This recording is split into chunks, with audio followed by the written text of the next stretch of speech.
Welcome to HP Fanfiction. Support me by subscribing the channel. Also, like and share the video to keep me motivated to make more videos like these. Dumbledore, you can't. I've been watching them all day. You couldn't find two people who are less like us. And they've got this son. I saw him kicking his mother all the way up the street, screaming for sweets. Harry Potter, come and live here. It's the best place for him, said Dumbledore firmly. His aunt and uncle will be able to explain everything to him when he's older. I've written them a letter. A letter? Repeated Professor McGonagall faintly, sitting back down on the wall. Really, Dumbledore, you think you can explain all this in a letter? These people will never understand him. He'll be famous, a legend. I wouldn't be surprised if today was known as Harry Potter Day in the future. There will be books written about Harry. Every child in our world will know his name. Exactly, said Dumbledore, looking very seriously over the top of his half-moon glasses. It would be enough to turn any boy's head. Famous before he can walk and talk. Famous for something he won't even remember. Can't you see how much better off he'll be, growing up away from all that until he's ready to take it? Professor McGonagall opened her mouth, changed her mind, swallowed, and then said, Yes, you're right, of course. After taking the child from Hagrid's massive arms, Dumbledore and Professor McGonagall bent forward over the bundle of blankets. Inside, just visible, was a baby boy, fast asleep, under a tuft of jet-black hair over his forehead. They could see a curiously shaped cut, like a bolt of lightning. Is that where? Whispered Professor McGonagall. Yes, said Dumbledore. He'll have that scar forever. Couldn't you do something about it, Dumbledore? Even if I could, I wouldn't. Scars can come in handy. I have one myself above my left knee that is a perfect map of the London Underground. And with that, a young child's fate was sealed. Or was it? Petunia enjoyed this time of day the most, early in the morning before her two strapping boys had risen from their beds. This was her chance to read the gossip columns in the daily paper while peacefully enjoying her first cup of tea. Only after this much-loved ritual would she start making the large breakfast her menfolk required. This was her normal way to start the day, and Petunia hated anything that interfered with her oh-so-normal life. Discovering a baby on your doorstep when you went to fetch the morning paper was certainly not something that could be considered normal. That the baby had his tiny fist clutching a letter addressed to Petunia Dursley immediately ruled out any chance of mistaken identity. The child had been deliberately left at number 4 Privet Drive's doorstep. The chill that saw Petunia draw the quilted housecoat tighter around her thin body wasn't purely down to this year's first touch of frost on their front lawn. That a baby could survive out here, never mind be ignored by both the milkman and the paperboy, reeked of something she was desperately trying to forget even existed. The reports on the news of owls behaving strangely and weird light shows in the sky began to make some sense to the housewife. Only something cataclysmic in the magical word would see this child end up here. Lily's eyes staring at her from this child left no room for doubt to his identity. Petunia was reluctant to take the Potter child into her home, but what choice did she have? If she left him there, then the neighbors were bound to notice eventually. That couldn't be allowed to happen. Vernon was awoken by his clearly upset wife. That he couldn't smell his bacon cooking provided a further clue to just how upset she was. Seeing the letter clutched in her hand had Vernon sitting up in bed and reaching for his reading glasses. After reading the words on the strange paper, Vernon blew his top. Who do these bastards think they are, that they can dump their unwanted rubbish on our doorstep and expect us to look after their mess? I'm sorry to hear about your sister Petunia, but we will not be raising her son. We'll just give him back and explain we don't want the little freak. It was a very nervous Petunia who answered her enraged husband. The letter said that the boy living here would provide some kind of protection for our family. For Dudley, shouldn't we? Her husband cut right across her. That's a load of tosh, designed to get us to take the boy in. If our family is in danger, then we call the police. I would rather put my faith in them than some crackpot who leaves babies on doorsteps in November. But Vernon, where would we give him back to? An orphanage?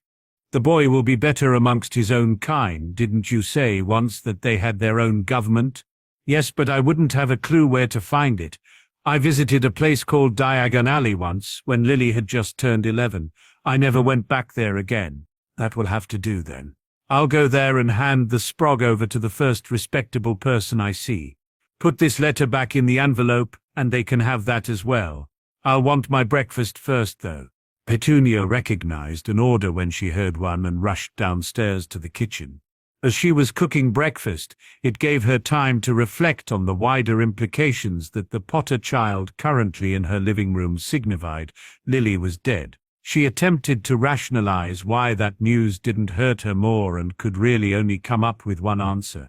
As far as Petunia was concerned, the girl she knew as Lily Evans started the process of being dead to her from the first year the redhead left on that train to Scotland.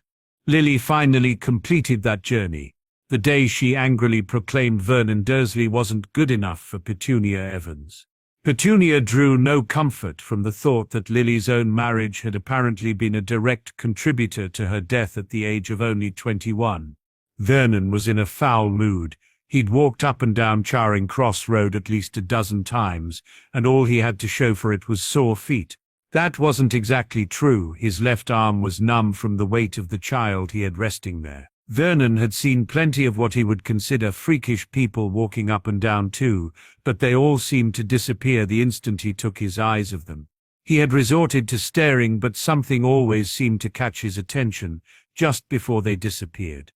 The child was starting to gurn again, but Vernon had the Dursley patented answer for that. His mother swore by it, and it had worked on his own son. One of Dudley's old dummy tits dipped into a tiny pot of honey soon quietened the child.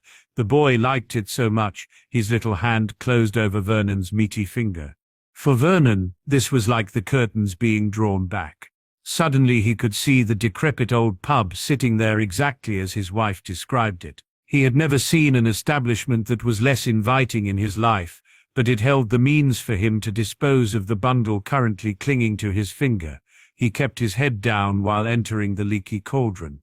Petunia had told him he needed to go through to the back of the pub where a wall would grant him access, though he would need to wait on someone opening it before he could enter the alley. Their fears of Vernon standing out as being normal were proving totally groundless.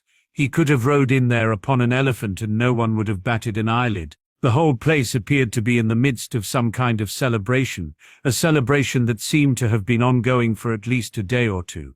He had no trouble following a young family through the back of the pub to reach his destination. Vernon then found himself standing in what he considered to be the capital city of freakish. This brought even more problems, though. He'd promised Petunia he would leave the child with someone respectable. Try as he might, Vernon just couldn't see anyone who matched his description of that word. He had just about settled on an ice cream shop when Vernon spotted the large, white marble building. Discovering that this was a bank cemented his decision. He boldly walked up the wide stairs to an establishment that screamed respectability at him. The shock that awaited him inside the marble building almost had the disgusted Vernon running back out. A closer look saw him change his mind. Yes, these creatures were undoubtedly not human, but this establishment was also undoubtedly recognizable as a bank. There were tellers working with orderly queues waiting to be served. That the people in these queues were clearly freaks was only to be expected. What clinched it for Vernon was that these creatures at least knew how to dress properly. All wore three-piece pinstripe suits, with bow ties or cravats. None of these robe things that their customers seemed so fond of. He could ignore the large teeth and pointed ears. Anyone wearing a suit couldn't be all bad. Vernon himself was of course dressed in a suit, so girded his loins and joined what he considered the shortest queue. When it was finally his turn to be dealt with, the surly little creature didn't even look up while displaying a shocking lack of customer relations skills. "What do you want?" Vernon thought this would be easy. He was accustomed to using his imposing size to bully those smaller than himself, which was just about everybody. Deciding to get straight to the point, he also let loose with his razor-sharp wit. This was a double whammy that should ensure he obtained the outcome he wanted here. "I want to make a deposit."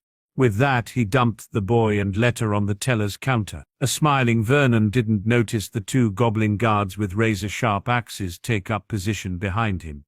Only the teller's raised hand stopping them taking further action. The names of Potter and Dumbledore on the letter meant this needed to be passed up to a higher authority. This was way beyond what any goblin at a teller counter was cleared for. The little creature flipped up a position closed sign before jumping down from his high stool and waddling away with the letter clutched in its long fingers, leaving Vernon with no other choice but to grab the child and follow on behind. Barchoke was busying himself with tying down the Potter accounts and properties.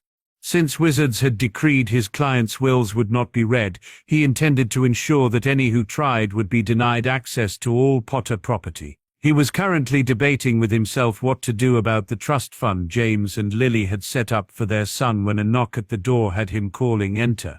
He was reading the note held in his hands while studying the sorry human sitting across from him. Barchoke was impressed by neither of them. This obese human walrus had dumped the last scion of the House of Potter onto his desk as if it was a pile of dirty laundry. The goblin parted the blanket Harry was wrapped in to study the child. Its little hand shot out and immediately wrapped around his finger, while golden eyes stared into the green eyes Harry had clearly inherited from his mother. The goblin also couldn't miss the scar on the child's forehead. "Can I ask why you brought this child here?" Vernon appreciated the opulence of the office he'd been led into. This was no mere teller. He also decided to be perfectly honest with this creature. "I didn't know where else to take him. It was this or an orphanage, but I felt it would be better if he was raised amongst his own kind. I have no idea how to arrange that, which is why I brought him into your bank." The goblin couldn't mistake the emphasis this human had placed on the phrase, his own kind. Barchoke had been hearing this phrase from wizards his entire life. Teller Gryffindor also told him the large pile of garbage was as conceited and arrogant as any pureblood he'd ever met. That information had not been passed on in English. Goblins had been putting up with that rhetoric for generations because nothing was more important to them than treasure, and the so-called guardian of Harry Potter had just placed untold treasure on his desk.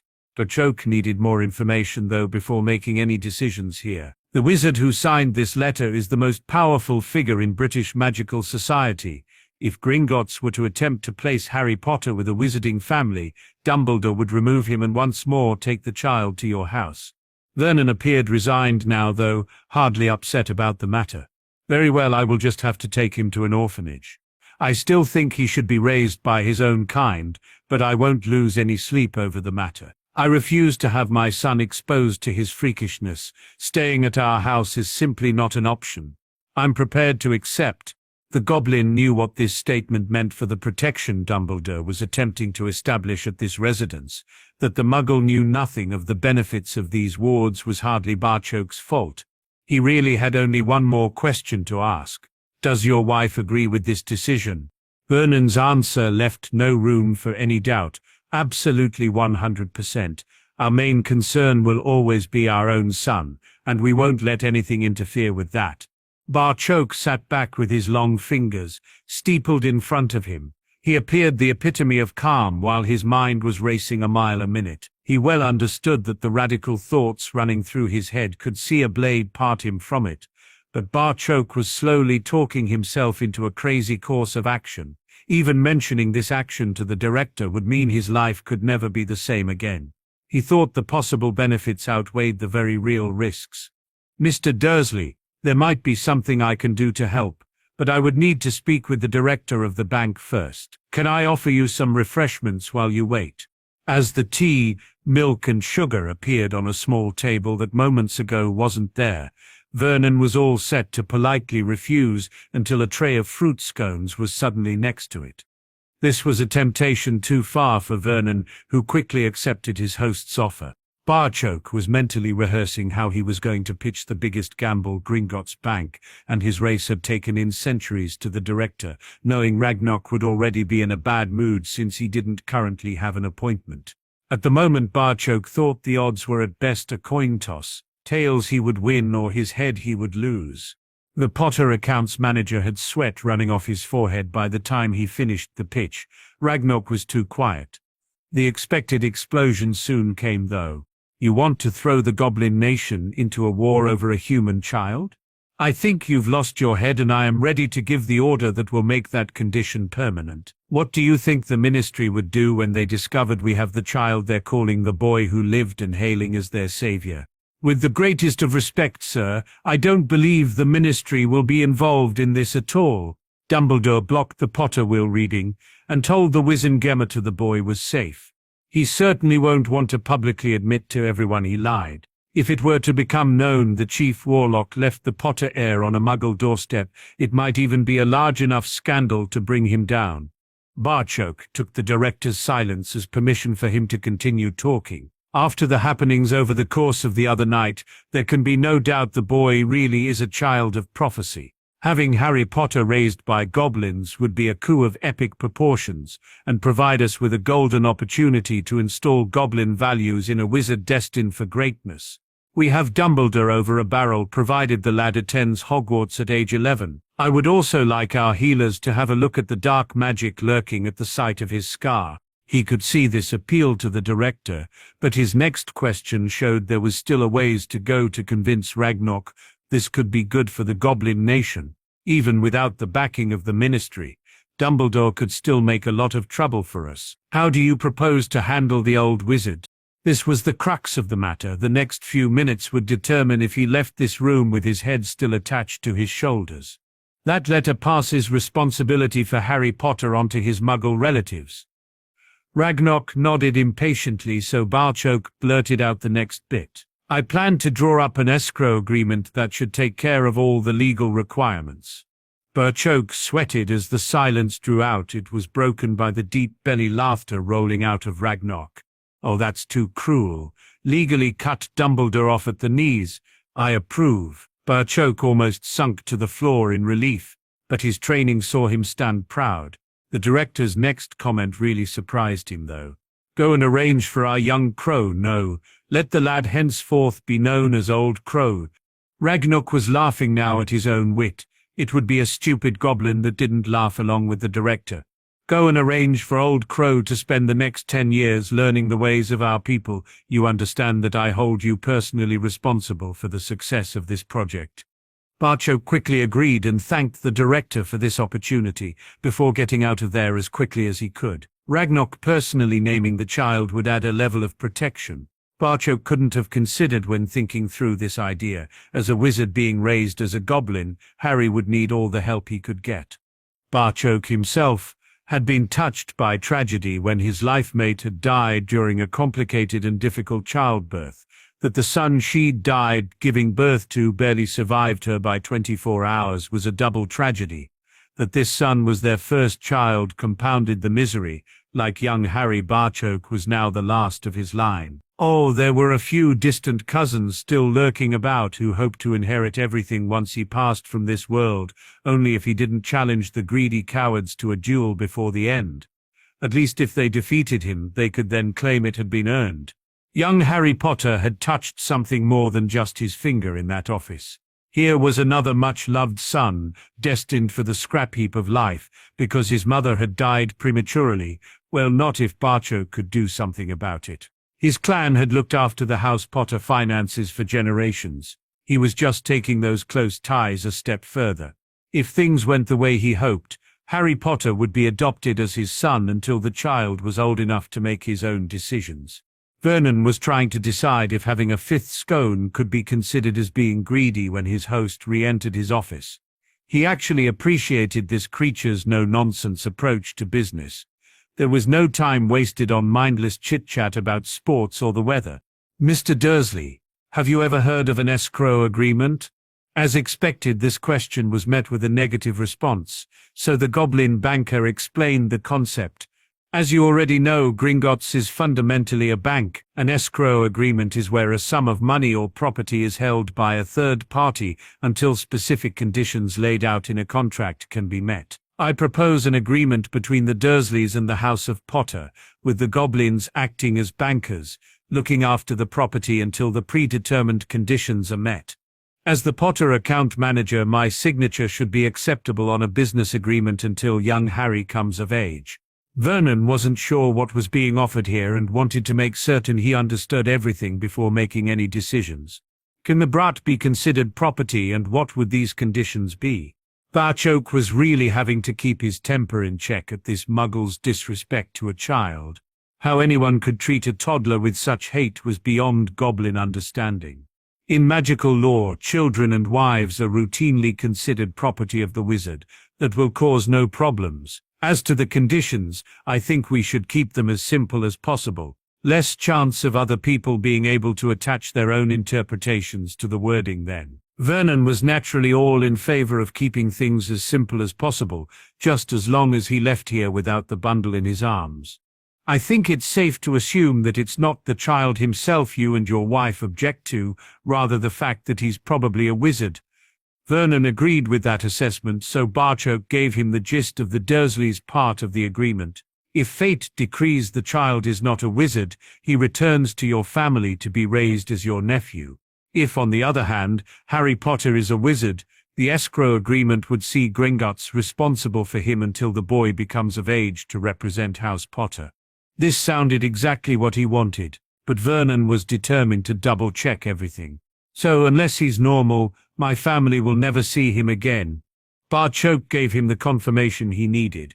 That describes exactly what the contract will state, though I must point out it is imperative that your wife also signs the escrow agreement. Since both he and Petunia were certain the brat was a freak, this would work out perfectly for them. That will not be a problem. How long will it take to draw up the papers? The words had no sooner left his mouth before the teller he had first dealt with entered the office with a scroll in his hands. Vernon left Gringotts, thinking that normal banks placed far too much emphasis on being polite and caring to their customers, and not enough on taking care of business. As he retraced his steps through the pub, he actually pitied the poor goblin bankers. Imagine having to serve nothing but freaks all day. The healers were extremely angry. Barchoke fully shared that anger after hearing their diagnoses and prognoses. They were raging that this child had been left untreated. Even worse, it would appear that treatment was deliberately withheld. The longer this condition went untreated, the more severe the trauma would be for removing this disgusting thing from the child. As the healers sent for a pig to act as a new host for this abomination, Barchoke knew it was his duty to report this news to the director. The Potter accounts manager could confidently predict there would be no laughter at this meeting. That the Dark One had stooped so low as to use this most foulest form of magic would not only disgust Ragnarok, it was practically a foregone conclusion that all the vaults under Gringotts would need to be inspected in case any more of these affronts to nature existed there. It was also not inconceivable that a certain Albus Dumbledore could suddenly find himself suffering from banking difficulties. What was inconceivable to the goblin was that the chief warlock could miss the dark magic radiating from the child's scar. To deliberately ignore this was criminal. For a goblin, committing a crime against a child was as low as you could get. Albus could no longer ignore the readings or lack of coming from the instruments he'd tied to the wards around the Potter boy's residence. He'd been putting this confrontation off, but with the children now safely on the Hogwarts Express to begin their Christmas holidays, the headmaster's last excuse about being too busy had left with them. It was time to once more visit Privet Drive. It was an invisible Dumbledore who took his second stroll along Privet Drive. He wanted to ensure his instruments weren't malfunctioning before disturbing the Dursleys. His wand soon confirmed the information his sensors at Hogwarts were telling him. There were no wards whatsoever around this property. Albus decided to do some snooping, watching through the window as Petunia played on the floor with her large son. All the while the husband sat in an enormous chair and never removed his head from the newspaper.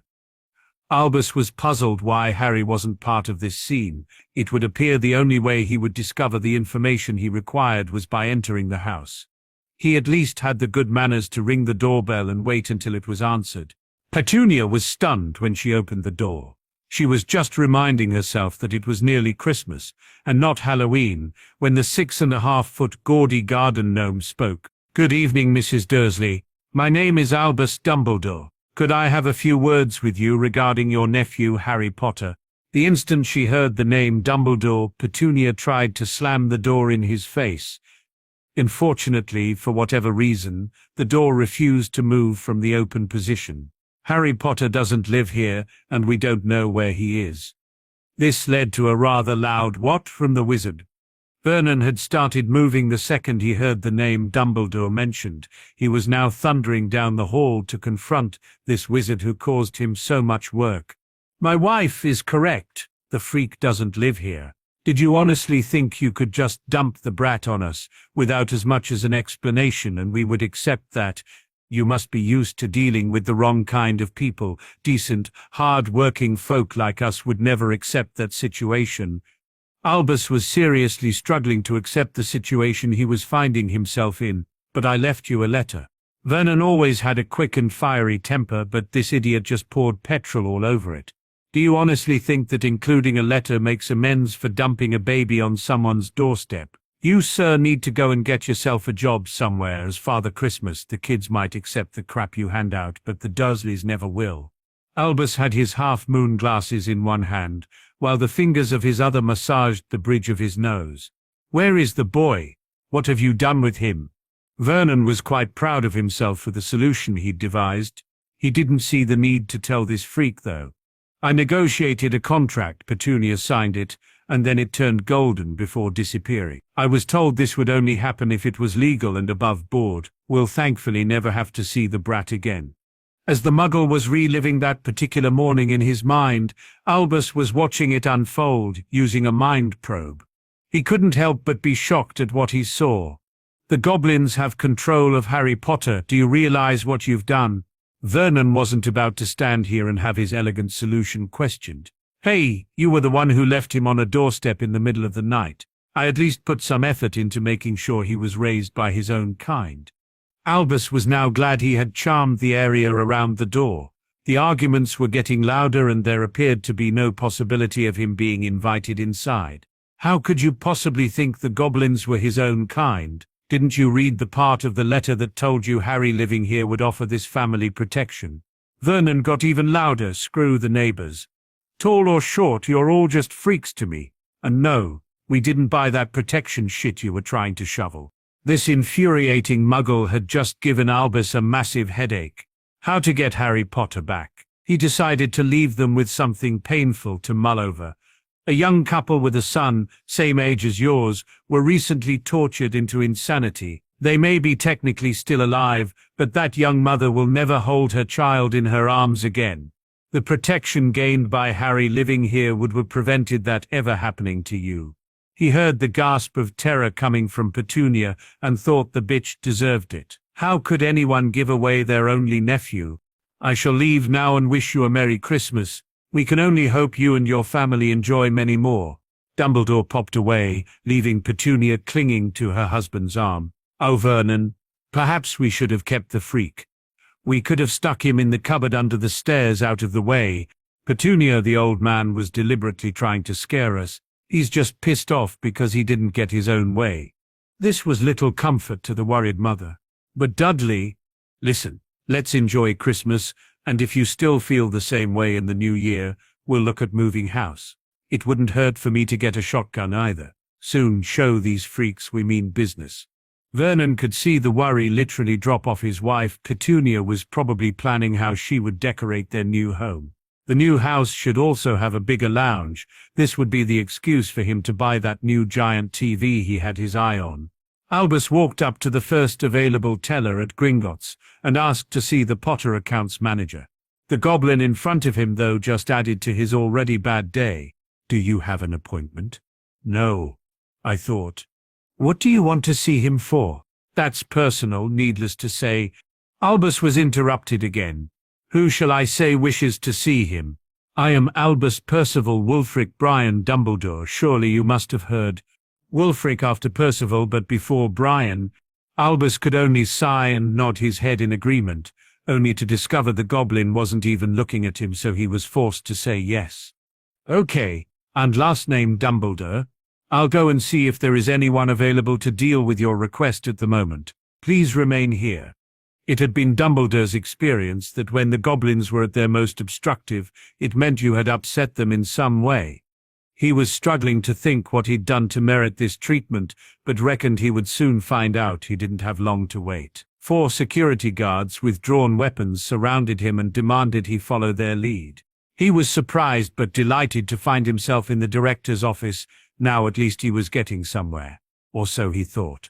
"Director Ragnarok, delighted to see you again." The director cut across him as abruptly as the teller had. "Let's cut the dragon shit. Dumbledore, I have better things to do than stand here and listen to you talk nonsense. The reason you are in here is to give you this." Albus found a scroll being slapped into his hand. "This is a notice of vault closure. You have 24 hours to take your belongings from the Dumbledore vault before we seal it. After that time, Gringotts will no longer do business with you."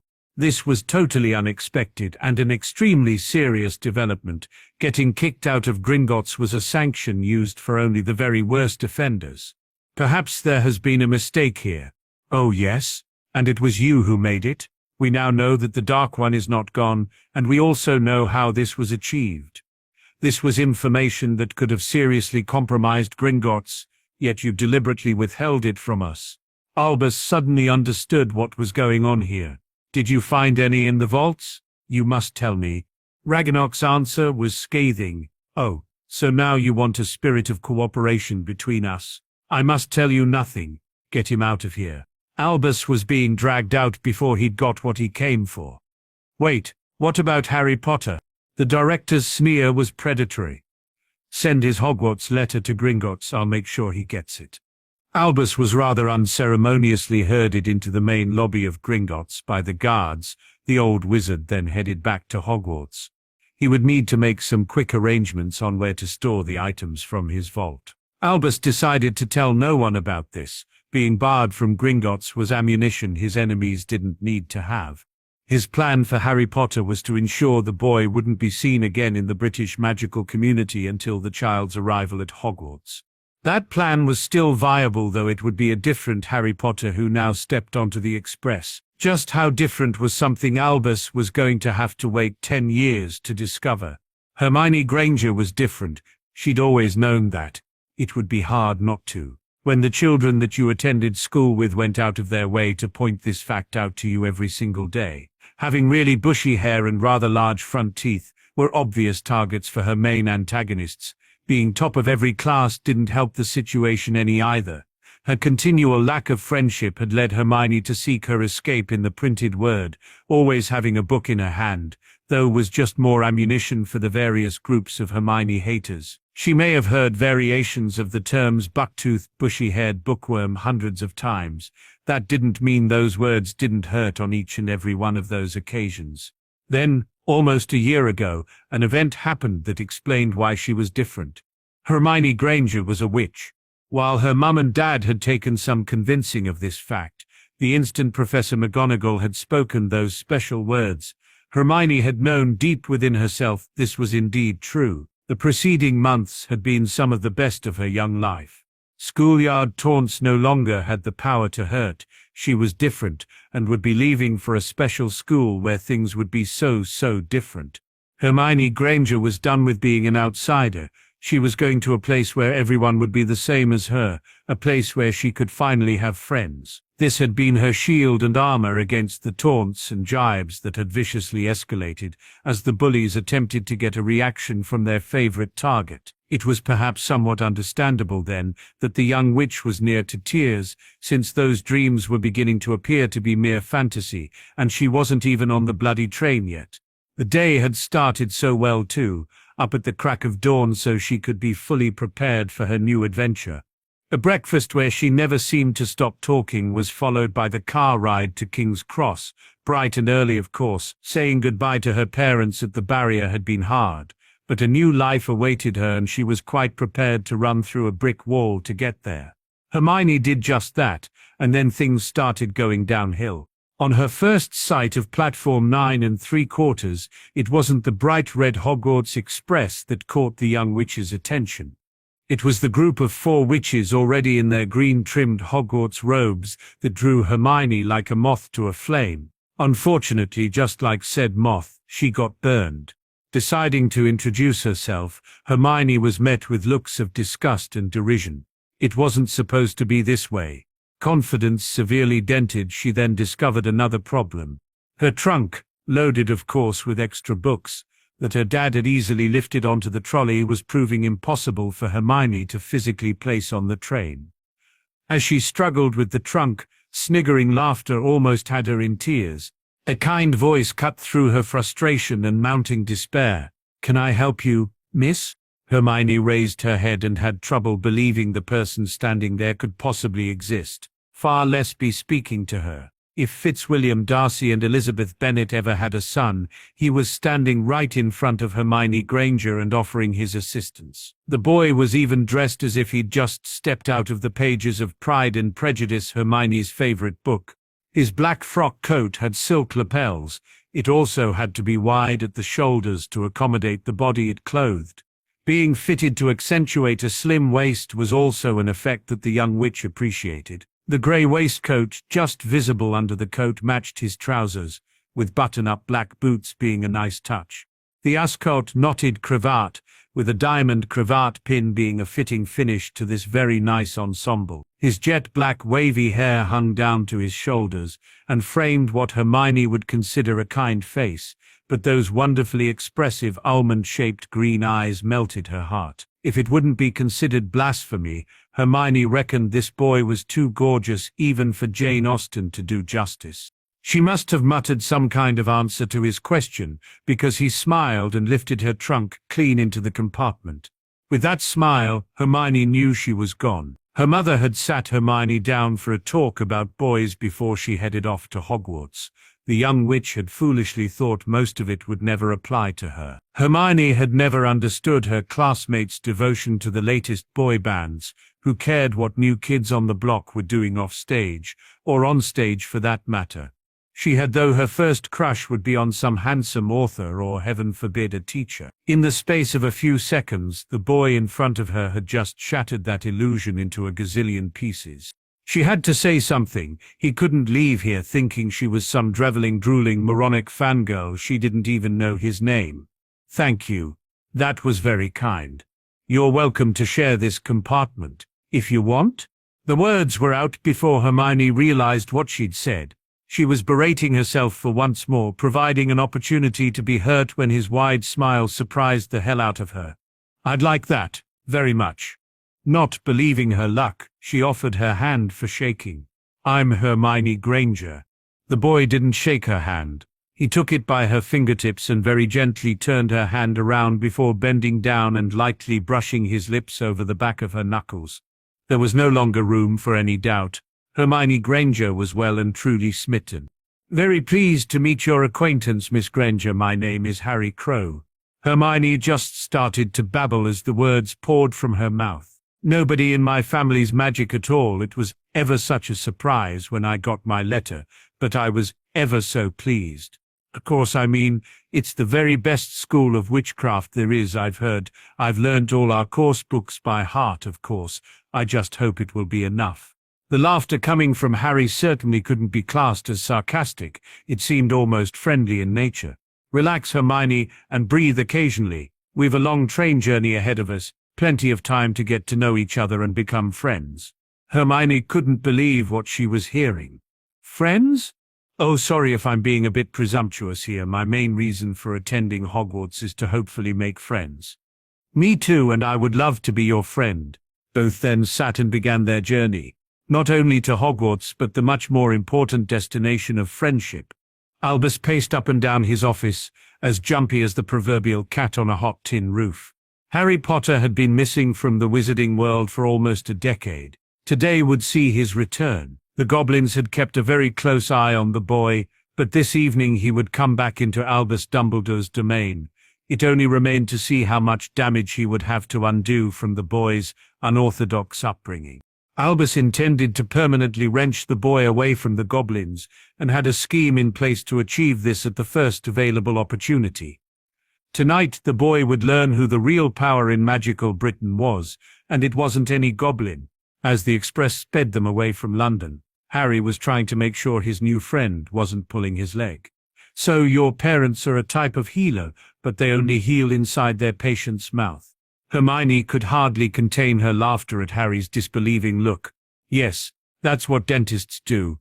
I'll make a deal with you. You can ask me anything about muggles if I can do the same with you regarding purebloods. I'm sorry, but I can't do that. I'm not a pureblood, Hermione. Oh, I just took it from the way you're dressed. That's what purebloods wore.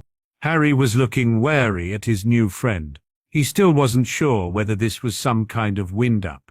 I'm supposed to be dressed as a muggle. Are you telling me this isn't right?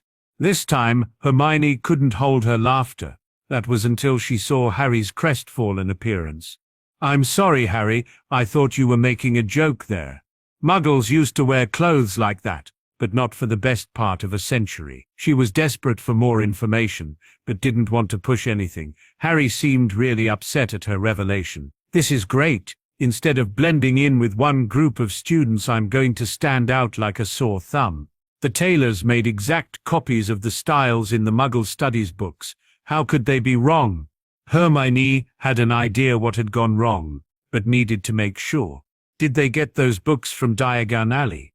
Harry's nod was all the confirmation she needed. My mother thought that would at least be one subject she could understand, so bought a few of the books. Mum said they were some of the funniest things she'd ever read. All of the information in them is about a century out of date, and even then some of it was wrong. She reckoned that the authors had never actually met someone without magic. Well, that's just great. Director Ragnarok named me Old Crow. He would probably have been better calling me Bertie Bott. He saw the questioning look on Hermione's face before remembering she knew a lot less about the magical community than he did. It was time to tell her the story. Bertie Bott's is a type of sweet that comes in every flavor, that describes me perfectly. My mum was like you, Muggle-born, while my dad was a pure blood. Both gave their lives to save mine when I was just a toddler. I can't remember anything about them, and now my adoptive father is a goblin. As I said, the goblin leader named me Old Crow, due to the way I ended up in Gringotts. My father calls me Harry Crow, but my mum and dad named their newborn baby Harry James Potter. He couldn't miss the gasp that came from Hermione at that revelation. So, as you can imagine, I have a foot in many camps, but don't know which one I belong to. I had hoped to honor my mother's memory by dressing like this today, but it looks like that's gone now. Hermione couldn't help herself. Without even thinking about her actions, she had moved across the carriage to sit beside Harry and already had him in a hug. Oh, Harry, you know I'll help you any way I can. He was as stiff as a board. Goblins didn't do hugs. As Hermione offered her assurance of assistance, Harry began to relax and think that the goblins had got at least one thing wrong. This was nice. For some reason he trusted this girl, his first real friend, and began to tell her more than he'd intended to reveal. When my parents were murdered, I was dumped on the doorstep of my mother's Muggle sister. They didn't want me, so did a deal with Gringotts, where the goblins will look after me until I'm old enough to take up the responsibilities of heading House Potter. I have this weird mixed heritage, and soon I'll be forced to make a decision. Just where does my future lie? Hermione was holding him close and thinking this was something she could get used to. She needed to help her first friend. I read accounts of Harry Potter in a few reference books. All of them speculated on what had happened to you after that Halloween. Looks like none of them were even close. This drew a slight laugh from Harry and allowed Hermione to release her hug before it became embarrassing. She still continued to sit closely beside him, though. You should have seen some of the Harry Potter books they tried to publish as true stories of my life. They would certainly have entertained your mum as much as those history books. My father soon put a stop to it, making it illegal for anyone to make a profit off my name. Hermione was puzzled about a million different things concerning Harry, but didn't want to push. She hoped he would tell her in his own time. One thing in particular bothered her, though, and she thought it wouldn't cause any major secrets to be revealed, so asked Harry about it. I started getting the Wizarding newspaper to try and prepare myself for Hogwarts, and they have been promoting the boy who lives going to Hogwarts angle for months. The drawings they published of Harry Potter look nothing like you, though. You've no scar or glasses. Apparently I had a scar when I first went to Gringotts, but the healers dealt with it. As for the glasses, I can only assume they thought because my dad wore them that I would need them too. The books featured the same type of drawings and also had my father asking where they got their information. None of them would say anything. Just then they endured the first of many visits from people wanting to know if they'd seen Harry Potter. Boy Who Lived fever was breaking out all over the express, with search parties hunting along the train for a sight of their elusive. Hermione noticed Harry's personality would change any time someone else entered the compartment, quickly reverting back as soon as they were alone again. She didn't want to ask him about it and ended up biting her bottom lip so as not to blurt something out. Harry must have seen the question in her expression, though, and answered her. The goblins claim to have 3 faces, the one the public sees, and then there is their true self. Their true self is reserved for family and friends. Harry smiled at her to ensure she knew he now counted her in this group. The final face is the last thing their enemies see just before they die. They may be bankers now, but goblins are really warriors at heart.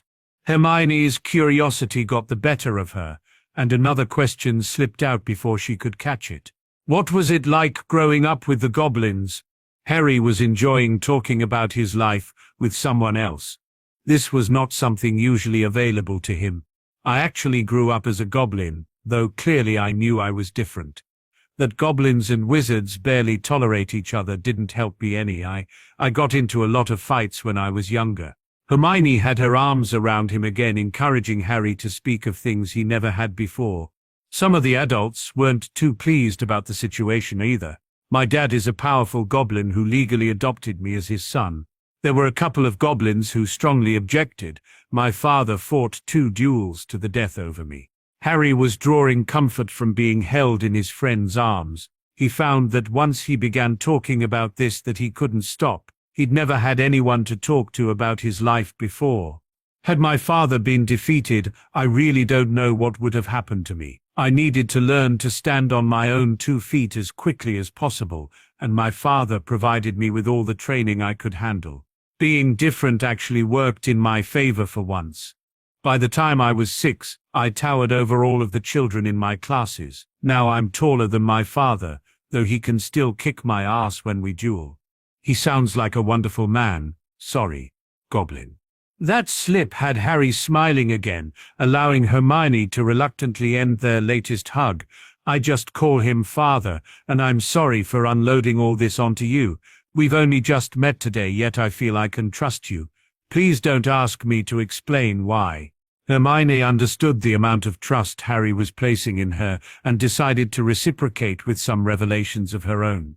I understand about being different, Harry. I've been bullied since my first day of school, because I was seen as different. I thought it was because I was a witch, only to discover today that I'm still different. Those witches that I spoke to wanted nothing to do with me. I'll be 12 in a few weeks, and you are the first person who's ever wanted to be friends with me. Harry now had first-hand experience of how a hug could make you feel better. He decided his friend needed one, so that's what he did. Hermione couldn't believe it. In the space of a few hundred miles she'd traveled from despair to being hugged by the most famous boy in her new world. That this went via crushing on a stranger to now having a best friend made the entire trip really magical. She was also struggling to comprehend just what he'd had to endure. Her dad had called down to her primary school a few times when the bullying got really bad, but Harry's father had risked his life twice to protect his adopted son. Hermione didn't ever want to think about anything happening to her parents, yet Harry had already lost both of his and knew his adoptive father was fighting duels to the death to keep him safe. There and then Hermione decided that her new mission in life was to be the best friend she could to Harry, the first boy ever to hug her. They chatted for hours, growing closer and closer the further from home they got. As they finally approached their destination, the pair took turns at waiting outside the carriage while the other changed into their Hogwarts robes. Harry had one last word of warning for his new friend. Hermione, I'm half expecting trouble when I get to Hogwarts. Perhaps it would be better if... Hermione put an end to that avenue of thought in an instant. No, Harry, whatever you were going to say, there is no chance I'm going back to the way I was before getting on this train. You're my friend, and that's more important than any school. The wide smile he gave her after this declaration did funny things to her stomach. Harry, offering his arm, saw her sporting a matching wide smile of her own. Shall we, Miss Granger? It was time for the public face. Delighted, Mr. Crow. Hogsmeade Station hardly deserved the name. It had a platform to allow people access to and from the train, and that was it. It also appeared to be in the middle of nowhere, with the few lit lamps, fighting a losing battle against the rapidly encroaching darkness as evening fell. Harry and Hermione were halted from following their example by the appearance of a hairy man-mountain holding a lantern aloft. "Force years over here." The towering figure was soon surrounded by all the first years. He appeared to be looking for someone in particular. It was also obvious from his expression that he didn't find who he was looking for. "Come on, follow me.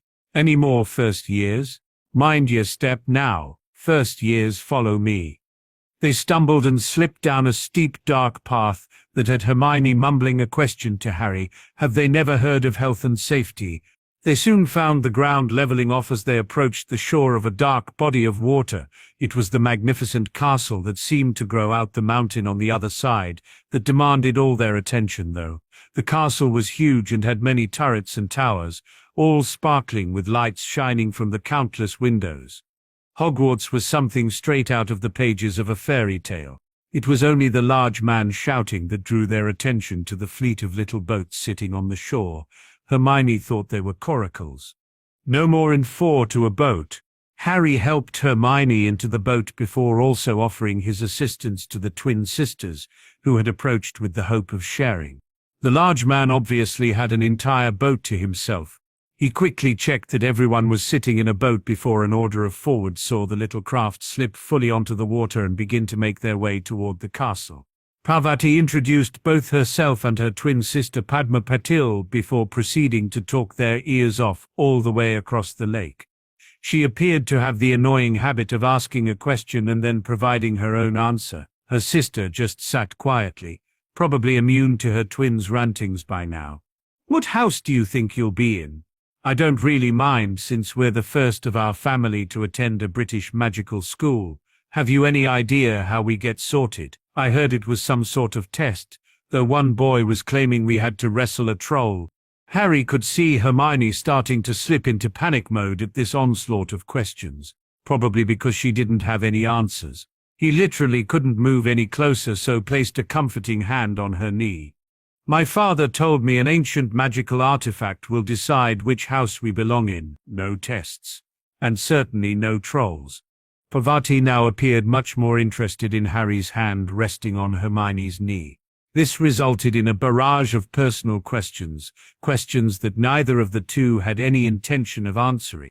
Only the boats entering a dark tunnel appeared to halt the verbal onslaught, and soon they were disembarking onto a shingle beach. Harry was again a gentleman and helped all 3 girls out the boat. A long flight of stone steps ended at a massive oak door. Anything less than oak would surely have disintegrated when the enormous man pounded on it with his fist. The door was then opened by a black-haired witch in dark green robes. Her entire demeanor screamed, "Don't mess with me."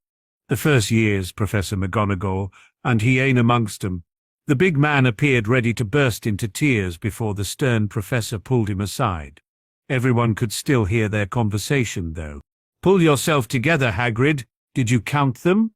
The man they now knew was named Hagrid seemed affronted by this. "Of course I did, all present and accounted for, Professor." It was only then that what McGonagall was implying hit Hagrid.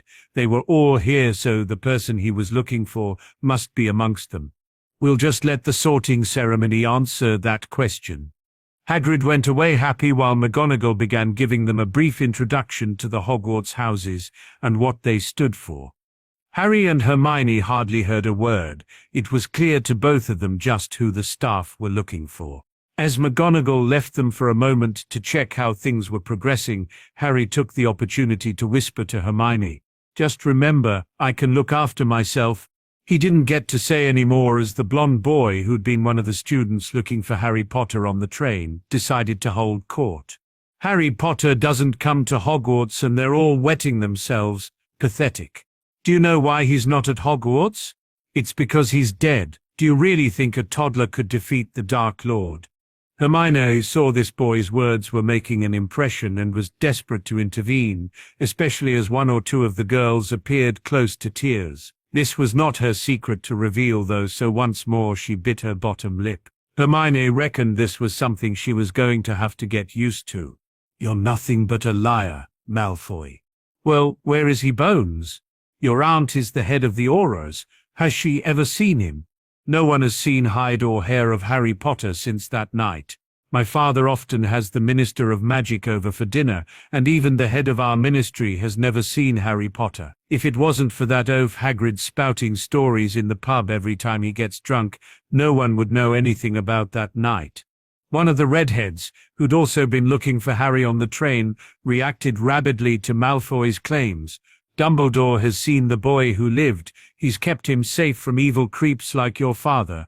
Malfoy was more than a match for this verbal attack. He immediately taunted right back. "Perhaps the great Dumbledore dropped him off at your hovel, Weasel. What's one more kid amongst your tribe? Does your mother even remember all your names? Harry Potter isn't here because he's dead, and dead people don't come to Hogwarts." This was met by screams, not against Malfoy but for the irrefutable proof he was wrong. A bunch of ghosts had just passed through the wall, and a few prospective first years. By the time the group had recovered from this shock, Professor McGonagall had returned to lead them into the Great Hall. Harry was now in full public face mode, so Hermione tried to match his confident poise. The trouble was she felt anything but confident. Another downside to this was that both now stood out amongst their owing and owing peers. When the tattered old hat began its song, Hermione was left to wonder just how strange this new world was. A girl called Hannah Abbott was called forward first and sorted into Hufflepuff. It was soon clear the process was being carried out alphabetically by surname. When Vincent Crabbe headed off to join the green-trimmed robes of Hermione's earlier tormentors, both expected Harry to be next. When Tracy Davis' name was called, they knew something was up. Harry continually whispered reassurances that he could handle this, but still had to practically push Hermione in the direction of the hat after her name was called. It didn't take long for the hat to place her in Ravenclaw. It was only after she was joined there by Padma Patil that the fun really started. McGonagall called for Harry Potter, and no one moved. You could feel the mood in the hall drop as none of the remaining students stepped forward. McGonagall, knowing that the number of students she started the sorting with corresponded to the total names on her list, called his name again, with the exact same lack of results. Hermione was gripping the wooden table hard enough to leave marks when Padma whispered a question to her. Why wasn't Harry's name called? She really could reply honestly. "I don't know, Padma, he should have been sorted before both of us. I just hope he gets into Ravenclaw. Sorry you got separated from your sister." "I'm not," was the last thing said before the deputy headmistress continued with the sorting. They were now down to just 2 boys left standing awaiting their turn under the hat. When McGonagall called on Blaise Zabini, there was finally only one. As Blaise headed off to Slytherin, all eyes were now focused on Harry. "What is your name, son?" "Harry Crow, Professor." McGonagall checked her list again to confirm what she already knew. There was only one name there she hadn't yet ticked. "I don't seem to have you down here, Harry. My father confirmed I would be attending, and the circumstances surrounding my attendance." This was Dumbledore's moment. He would force the boy to choose in front of the entire hall. Once that initial choice had been made, there would be no going back to this goblin nonsense. Dumbledore stood and waited until he had everyone's attention before speaking. "Perhaps I can shed some light on the matter, Professor McGonagall. I did indeed receive Mr. Crow's letter and read the special circumstances he's alluding to. Unfortunately, I wasn't able to comply with those circumstances. This is Hogwarts School of Witchcraft and Wizardry. We have no accord or charter to accept a goblin into our school." The headmaster was noted for his quirkiness. One might even go as far as to suggest he was a touch mad. His comments had certainly shed no light on this matter, as the boy left standing there was clearly not a goblin. Dumbledore wasn't finished, though. "If young Harry here wants to attend Hogwarts, it will need to be under the name his birth parents gave him, Harry James Potter. If young Harry here wants to attend Hogwarts, it will need to be under the name his birth parents gave him, Harry James Potter." The silence that followed that announcement lasted mere seconds as everyone then attempted to shout at once. Dumbledore stood there with a satisfied smirk on his face and watched as the hall descend into chaos for a few moments. The boy simply wouldn't be able to refuse in front of all these witches and wizards, and then Harry would be back under his control. Albus would have until the summer holidays to find a suitable family to place the boy with, so there was no rush for that. McGonagall finally restored order to the hall before rounding on Harry. "Is this true? Are you Harry Potter?" Harry and his father had prepared for his identity becoming publicly known. It was time to put those preparations to good use. "The headmaster is well aware that my adoptive father for the last 10 years has been Barchoke Senior Accounts Manager at Gringotts, and yes, I was once called Harry Potter." The mayhem this time kicked off instantly and took longer to get back under control. Harry Potter had been raised by a goblin he even called father. It was a shocked McGonagall who once more turned to Harry. "How is this possible? I was there the night we left you with your Muggle relatives." Hermione was of course watching her friend intently and thought she might just have caught a glimpse of Harry's third face. At McGonagall's revelation, he stood that bit straighter and stared directly into her eyes. Dangerous was the only word Hermione had to describe this version of Harry. "And by what right did you participate in that atrocious event, Deputy Headmistress?" The professor actually needed to take a step back at the venom radiating from those green eyes before gathering her wits once more. "I was a friend of your mother and father's." The rest of the school couldn't believe it when a student, who hadn't even been sorted yet, cut right across the Hebridean dragon that was Minerva McGonagall. "I think whiz is the operative word there. Don't expect any warm greetings should you ever meet them again. You did a great disservice to House Potter that night, as well as ignoring multiple laws set up to protect children." "Are you sure you should be working in a school, Professor?" The sarcasm Harry loaded the word professor with couldn't be missed by even the thickest of Hogwarts students. In the silence that followed McGonagall's slapdown, Padma grabbed Hermione's arm to get her attention. "You knew?" She could only nod by way of a reply. Harry had turned his attention back to Dumbledore and Hermione didn't want to miss anything. "I thank you for providing me with this choice, Headmaster. It's rather an easy one to make. You see, I was very happy at my goblin school and never wanted to attend Hogwarts in the first place. It was my father who urged me to come here. I shall now be able to return home and tell him I tried my best but was neither welcome nor wanted." The Hermione Granger who'd left Crawley that morning would probably have placed being expelled from school marginally below being killed in her list of catastrophic things that could happen to her. This Hermione Granger, though, had travelled to a different country and a whole other world had opened up for her.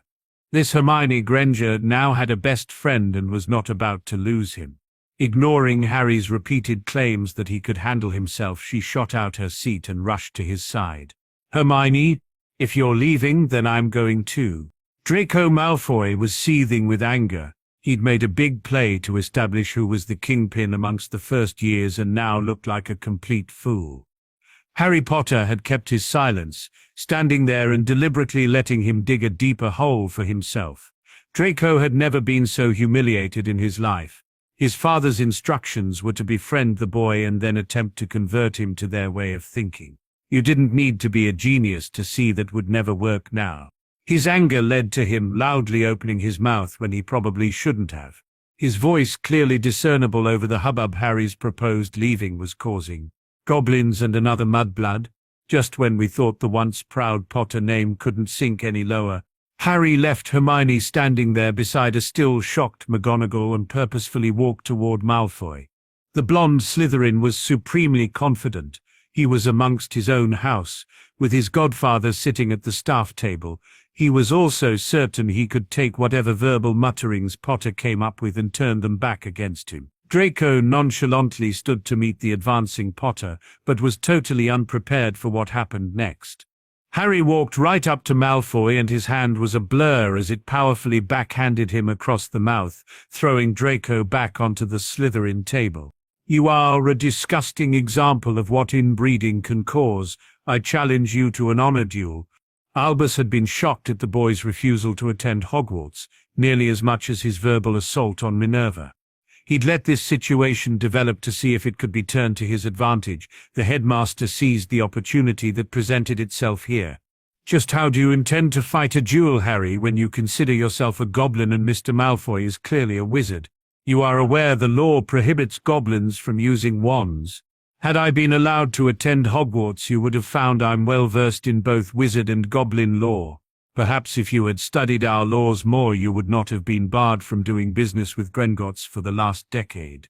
Then again, you don't appear to pay too much attention to wizarding law either. They just allow you to get away with it. You could be forgiven for thinking that the occupants of the Great Hall were all shocked out, given what had happened before. This revelation, though, drew loud gasps of astonishment, almost exclusively amongst those old enough to understand what being barred from Gringotts entailed. They had no way of knowing that the night was still young and there was a lot more to come. I am quite prepared to duel Mr. Malfoy here while he uses his wand. I have my own weapon. Harry withdrew a custom-made blade from his sleeve. It had a beautifully carved Hungarian horntail fang as its handle, with a razor-sharp stiletto-style goblin-forged blade protruding at least 6 inches from the grip.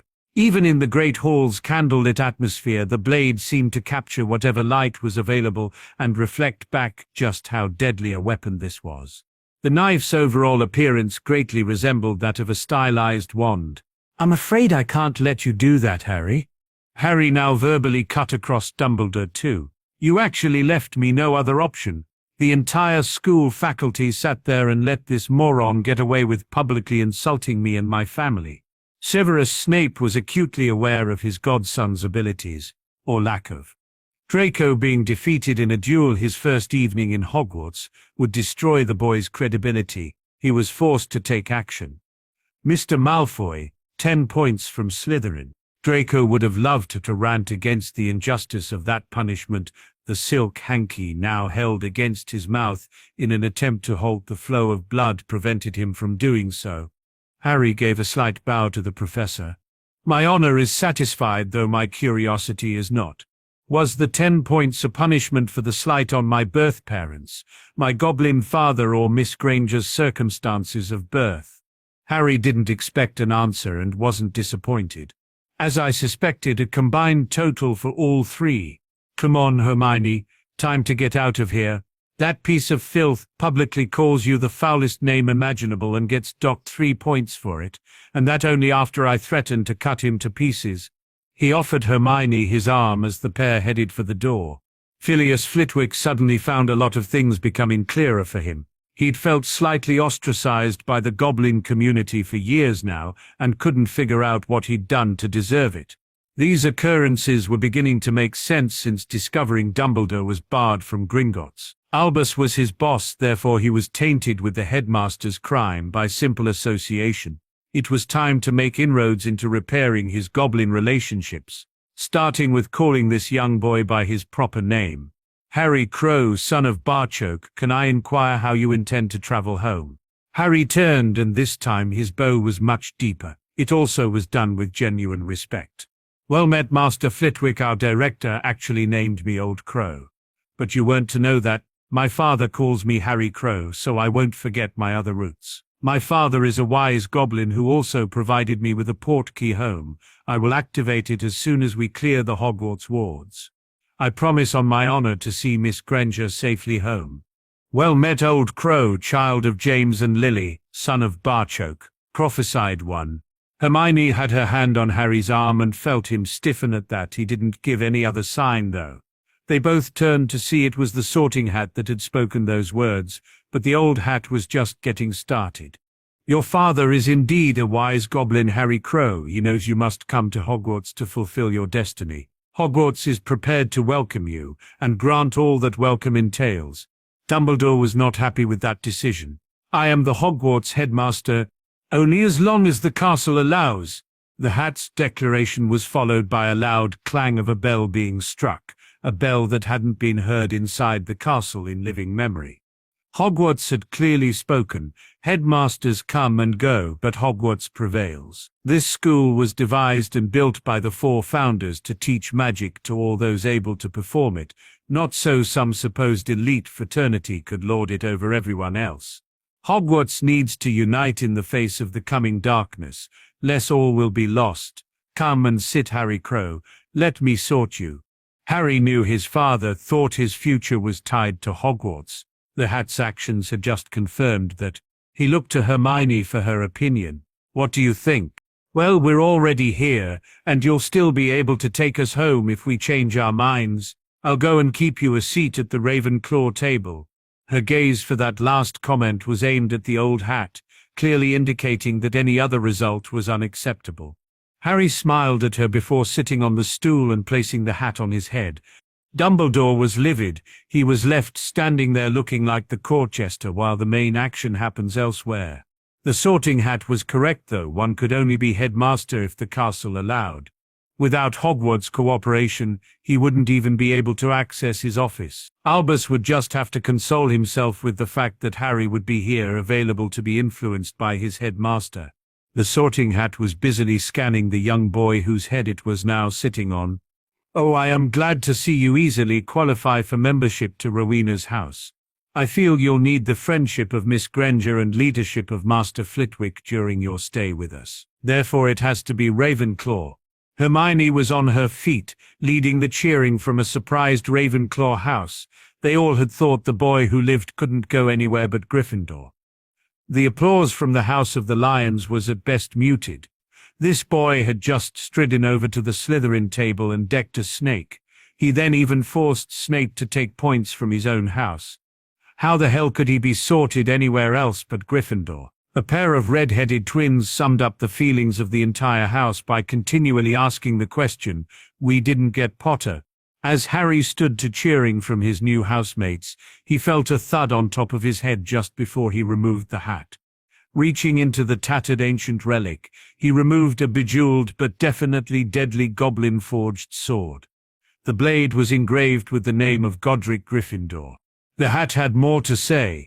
Your heritage allows you to draw that sword, and your training prepared you to wield it.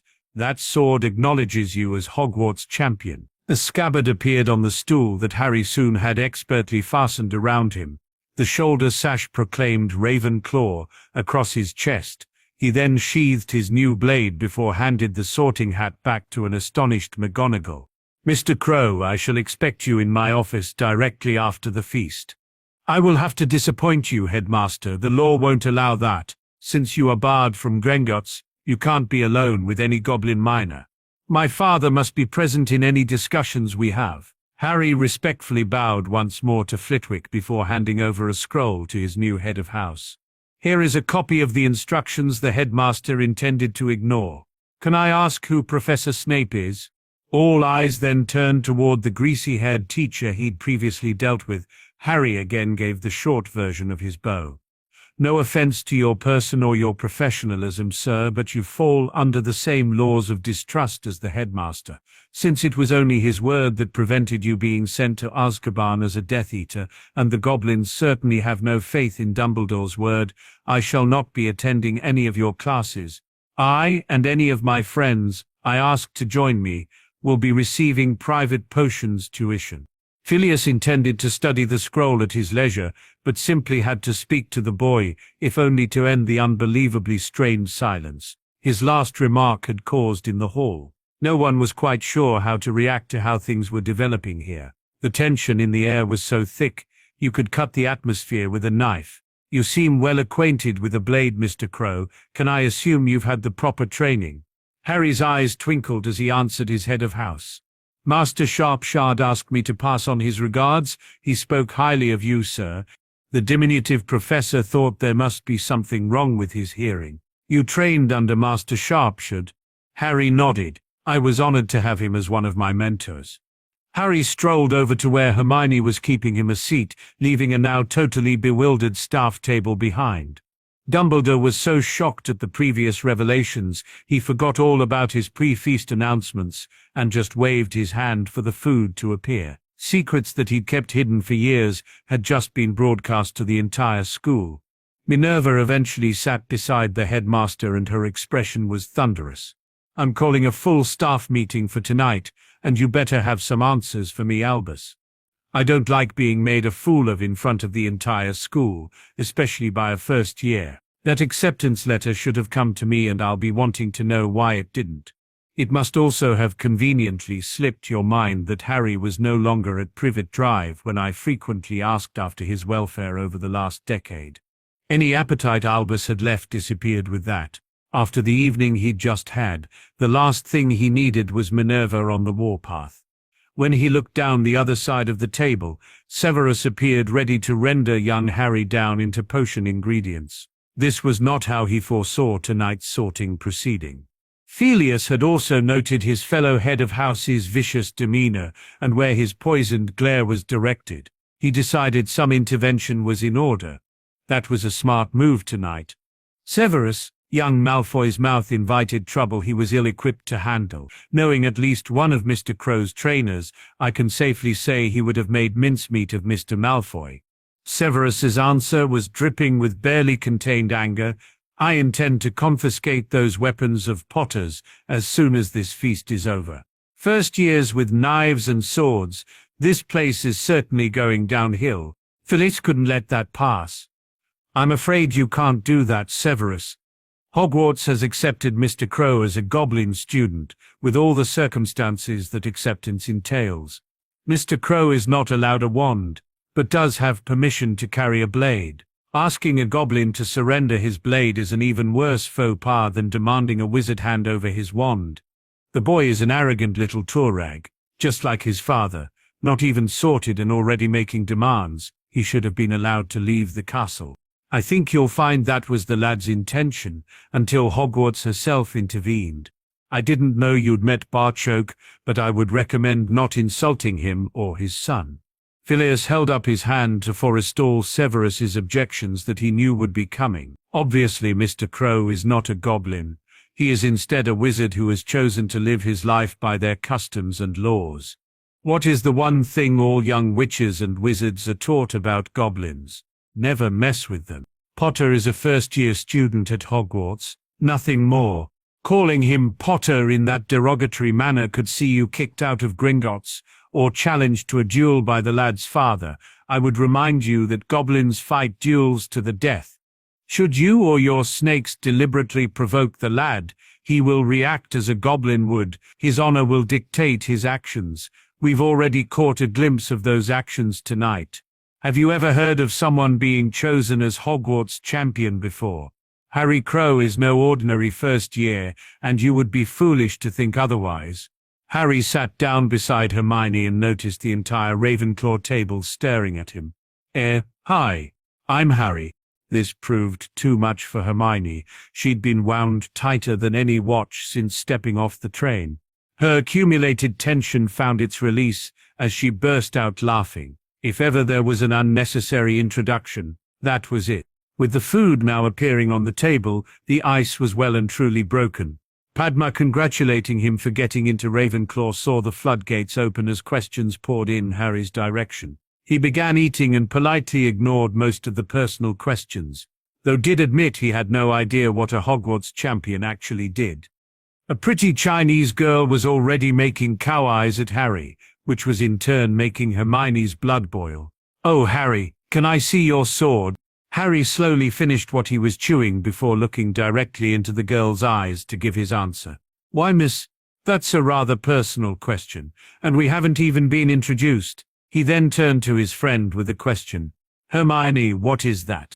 The entire table was now laughing at a floundering Chai-Chang, while a beaming Hermione was explaining to Harry what pasta was. An older boy introduced himself as Roger Davies before trying to give Harry a heads up. "You have no idea how popular you're going to be with the rest of the first years. The very thought of potions lessons without Snape will soon have them clamoring to be your friend. I just wish you were in third year to get me out the man's class.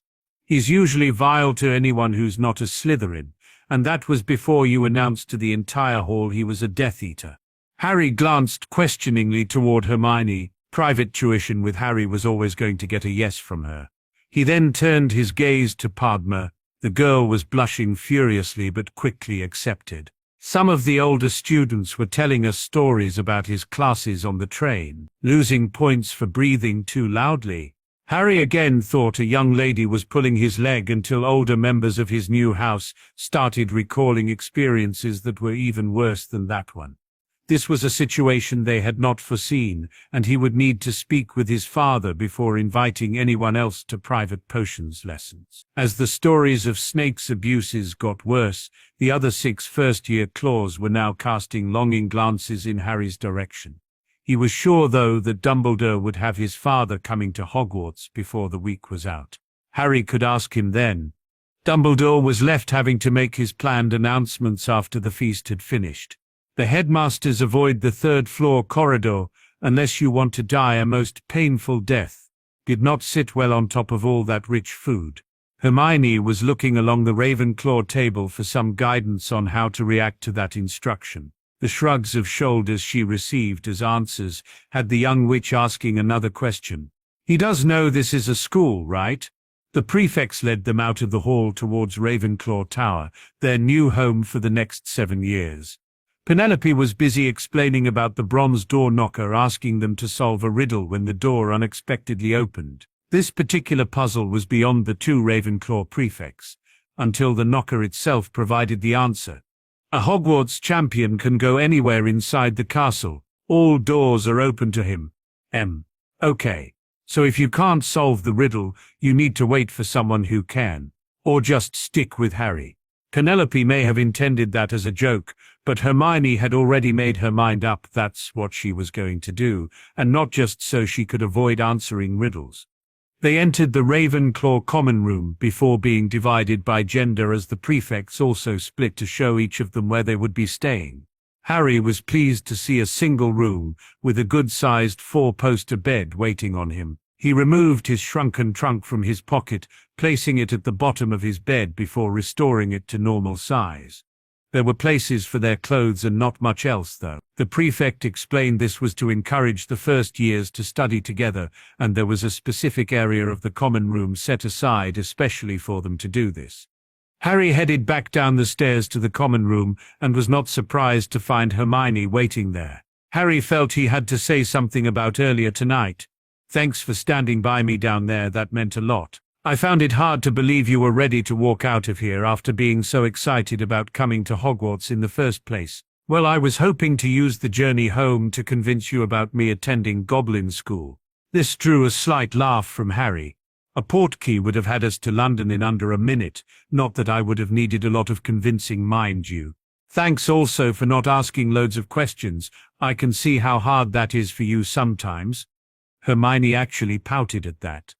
You have no idea how hard I have to bite my lip, but I console myself by thinking that I already know more about you than anybody else. I hope one day we'll be close enough where you'll be able to tell me whatever's on your mind. The Sorting Hat calling you prophesied one seemed to shake you more than pulling that sword out the hat. There are some things I just can't talk about, Hermione, and that is one of them. You are right, though, you do know more about me than I had intended to reveal. One day, I might even be able to tell you everything. I'm already looking forward to it. It was time for bed now, but neither was quite sure how friends said goodnight to each other. Hermione's insecurities began to resurface as she asked Harry one last question. Will we go down to breakfast together? Harry's answer of every morning had Hermione hugging him again. Saying goodnight like this just felt so right that both of them went to their new rooms, very happy with this part of their Hogwarts experience. Albus wasn't experiencing much happiness at the impromptu staff meeting. Minerva was demanding answers, and he was loath to give any secrets away. After the boy's earlier revelations, though, this had to be treated as a damage limitation exercise. He also decided to stick mostly to the truth, just not all of it. If you can remember back, we were all exceedingly busy after that Halloween. The very first day of the Christmas holidays, I headed off to Privet Drive to check on young Harry's welfare. You can imagine my shock when I discovered Harry wasn't there. Albus saw no reason why he shouldn't embellish his tale to show a certain headmaster in the best possible light. Dursley had totally ignored my clearly written instructions. He just didn't believe there could be any danger to him or his family. Not only did he refuse to raise Harry, he somehow managed to find his way to Gringotts. He deposited Harry there like some parcel. The Dursleys thought it was best that young Harry be raised by his own kind. This caused eruptions amongst the staff, up in arms at that last comment. You are not saying anything I didn't impress upon Dursley at my visit. His answer was that all magic users were the same to him. He and his wife apparently signed some magically binding banking agreement that tied young Harry to Gringotts until he reaches his majority. Tonight I was hoping to see that agreement broken and have him attending Hogwarts as Harry Potter. We all saw how that went. Phileas was angry at the blatant bigotry being displayed here. That the charms master considered some of these people friends fueled his temper. That was a predictable and also very foolish move, Albus. You almost lost us the very thing you were supposedly trying to save. All eyes had now moved to Phileas, but it was Minerva who asked her friend to explain his comments. The boy has spent the last 10 years living as a goblin. He's not about to renounce that upbringing at his first glimpse of an enchanted ceiling. Phileas was encouraged to say more, his own heritage making him the acknowledged expert here. If I'm reading this correctly, his father has sent the lad here to be amongst magical children his own age. For what purpose? To help his son make the impossible decision he'll be faced with in a few years. Whether to live his life as a wizard or a goblin. Snape blew his top at that. What a load of hippogriff shit. The boy is a wizard. End of story. Phileas, though, was equally as angry, and wasn't about to back down. Just like you are a Death Eater, yet are here teaching children. Life is all about choices, Severus, and you would be making a stupid one if you continue reaching for that wand. Dumbledore reiterated his head of Ravenclaw's warning. There will be no wands drawn here. Please continue, Phileas. You are highlighting things I hadn't even considered. We have to look at this from a goblin perspective. Old Crow living the rest of his life as a goblin, or Lord Potter taking his place in magical society, which would benefit the goblin nation most. That Lord Potter would be an influential member of that society goes without saying. Having someone who was goblin-raised in the very top echelons of magical society would be an unbelievable coup for Gringotts. Minerva was struggling with what her friend was trying to explain here. Are you saying his goblin father sent Harry here so he would eventually accept being a wizard? Phileas was nodding. I can see no other reason that makes sense. They must want Harry to gradually accept his place in the British magical community. Why else would they send him to Hogwarts when they have such a severe grievance with Albus? They are certainly well aware that other magical schools are available. Can you see Beauxbaton rejecting Harry Potter, whatever conditions were attached to his attendance? Phileas never really expected an answer to his question. The entire room knew Harry Potter could turn up there calling himself Napoleon Bonaparte and still be welcomed with open arms. Goblins are barely tolerated by wizards inside Gringotts. Those same wizards won't even give them the time of day outside their bank.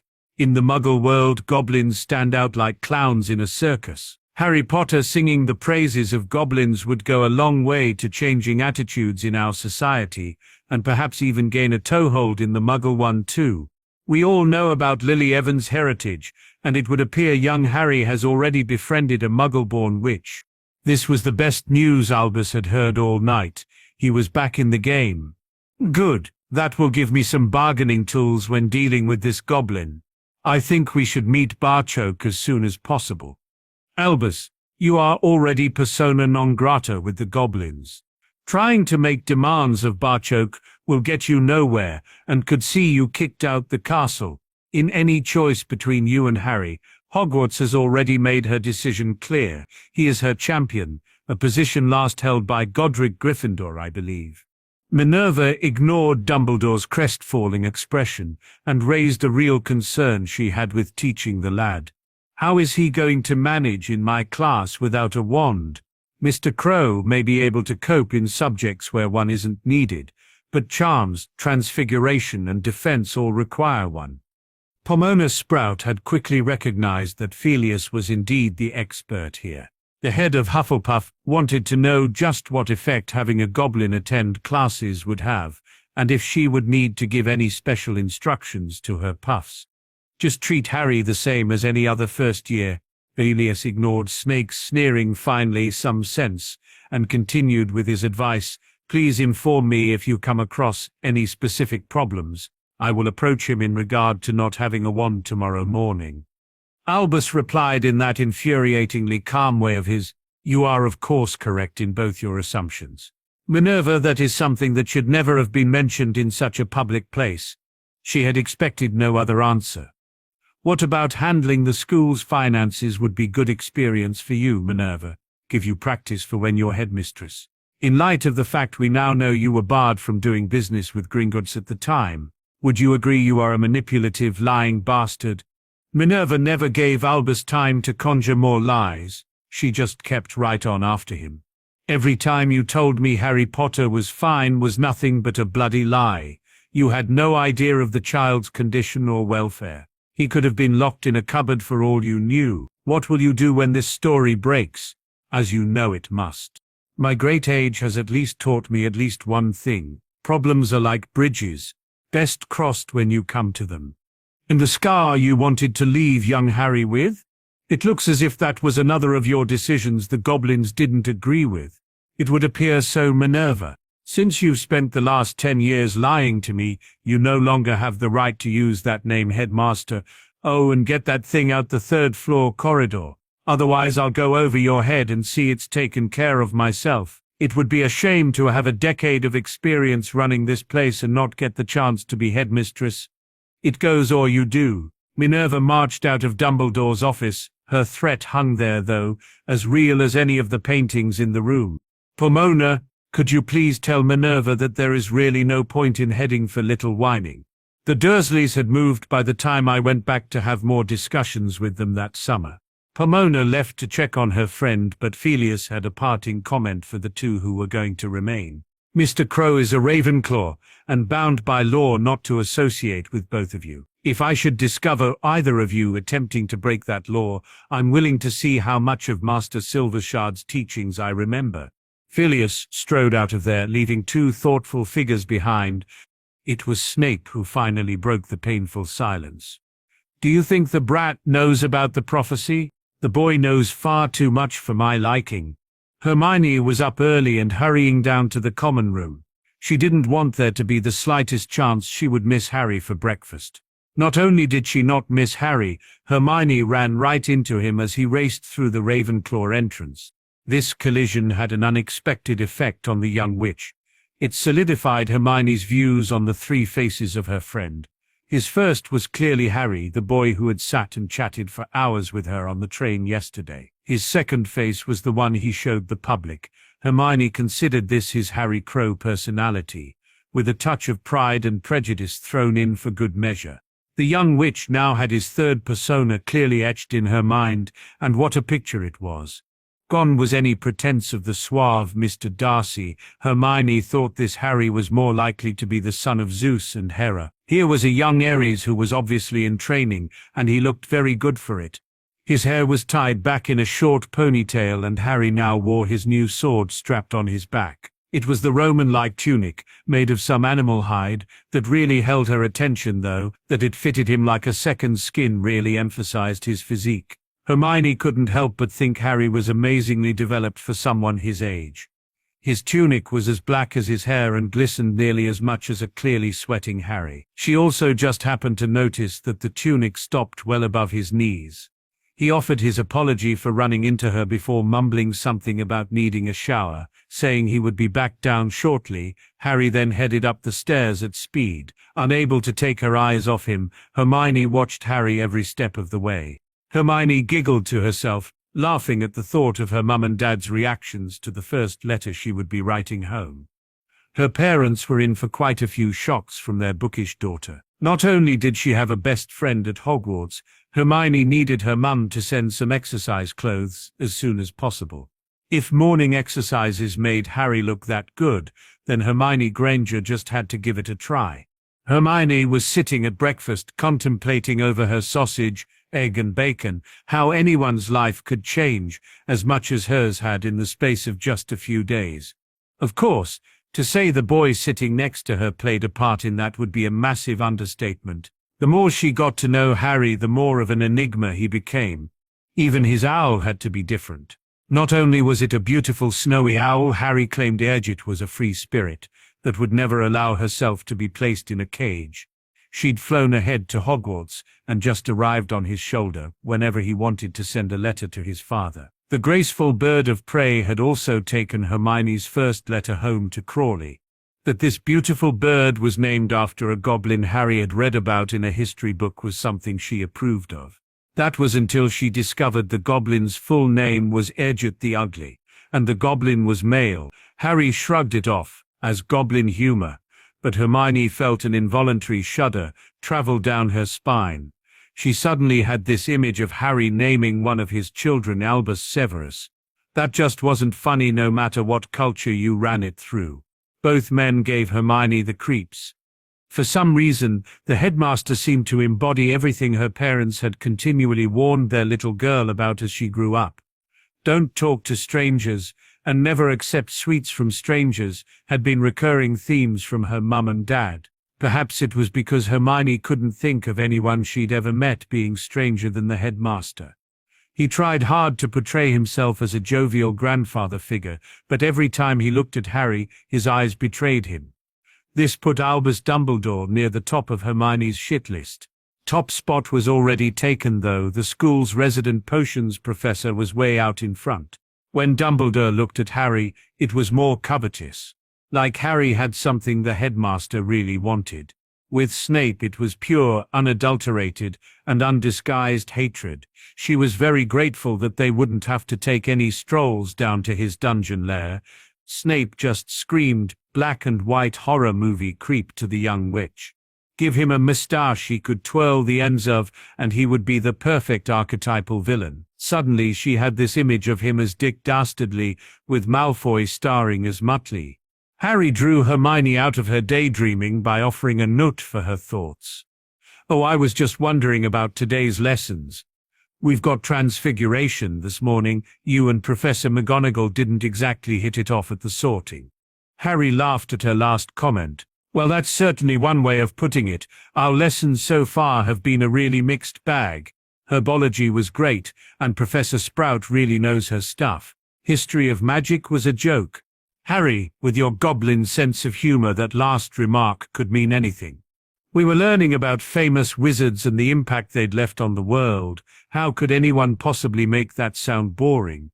Even a goblin wouldn't think a class of children being taught by a ghost was something to laugh about. Speaking of laughable, that's really the only word I can think of to describe our defense professor.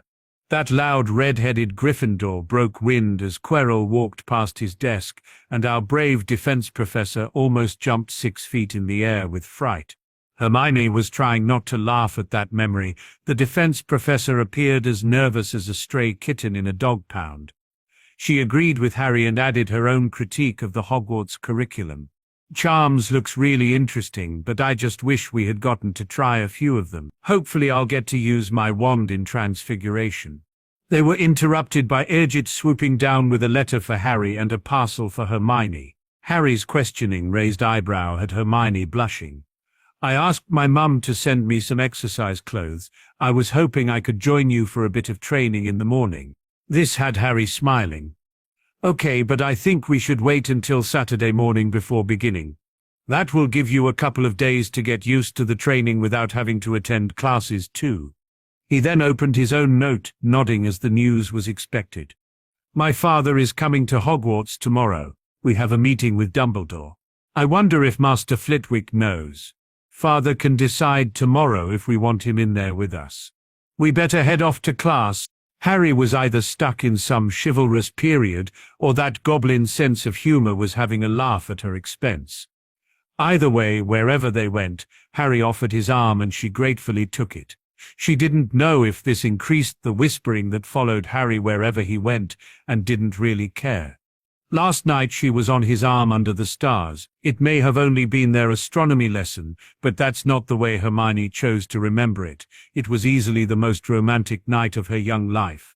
They began walking toward the Transfiguration class, with all the portraits making sure the Hogwarts champion knew exactly where he was going.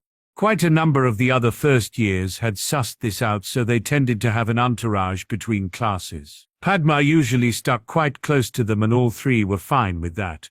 It was the rest that were now becoming ridiculous. Not all of them were content to just follow on to class. Parvati and that other Gryffindor girl were desperately trying to attach themselves like limpets to Harry. The Gryffindor boys, though, were becoming even more pushy, especially the red-headed one. "Hey, Harry, mate, you must get fed up hanging around with the bookworms. Anytime you want a break, the Gryffindor guys will make you more than welcome." Harry just looked at him. "And you are?" "Oh, sorry, I'm Ron." Harry's stare never wavered. "And who are you?" He didn't appear to get what Harry was asking. "I'm Ron. This is Dean and Seamus, and he's Neville." "Well, Mr. Ron, thanks for introducing you and your friends. Now, if you will excuse me." Harry pushed past him toward the boy hanging at the back. Since Hermione still had Harry's arm, she followed on. "Well met, Neville Longbottom. I'm Harry Crow, and since you are practically family, please call me Harry. The young lady on my arm is Hermione Granger, and this is our friend Padma Patil. Her twin sister is in Gryffindor with you." Neville stared unbelievingly at Harry's offered hand before nervously shaking it. "Hi. Everybody, family. Did you know my mum was your godmother?" This was clearly news to Neville, but not as shocking as the next bit. "Your mother is also my godmother?" The boy appeared ready to cry at that, but Harry now had his hand comfortingly on Neville's shoulder, and Hermione had moved by his side. "Voldemort cost both of us, Neville, but I think you got the worst of the deal." "There is no way you should now have to put up with a Death Eater teaching you. I would like to offer you the opportunity to join us for separate potion lessons." "Are you sure?" The pleading nature of Neville's demeanor at Harry's offer was heartbreaking to watch. He clearly had no self-esteem and couldn't work out why anyone would make such an offer to him. Harry responded the only way he knew how. "Honestly, I'm very sure, Neville. Both the offers of private lessons and friendship are genuine. This is not some sick prank. Had things been different, we would have grown up together and I'm certain been best friends. We may have lost years, but I would like us both to start down that road now." The smile now on Neville's face was all the answer Harry needed, and the four resumed their journey to Transfiguration. Neville gave the impression of someone who just had the weight of the world lifted off his shoulders. He explained this as they walked. "Snape terrifies me, and we've heard he saves his worst behavior for Gryffindors. Ron's been trying to catch your eye all week. We're all desperate to get out of Snape's class. I've had the people in my own house dropping subtle hints all week too. The problem is that when my father arranged this, it was supposed to be for me and hopefully a few friends.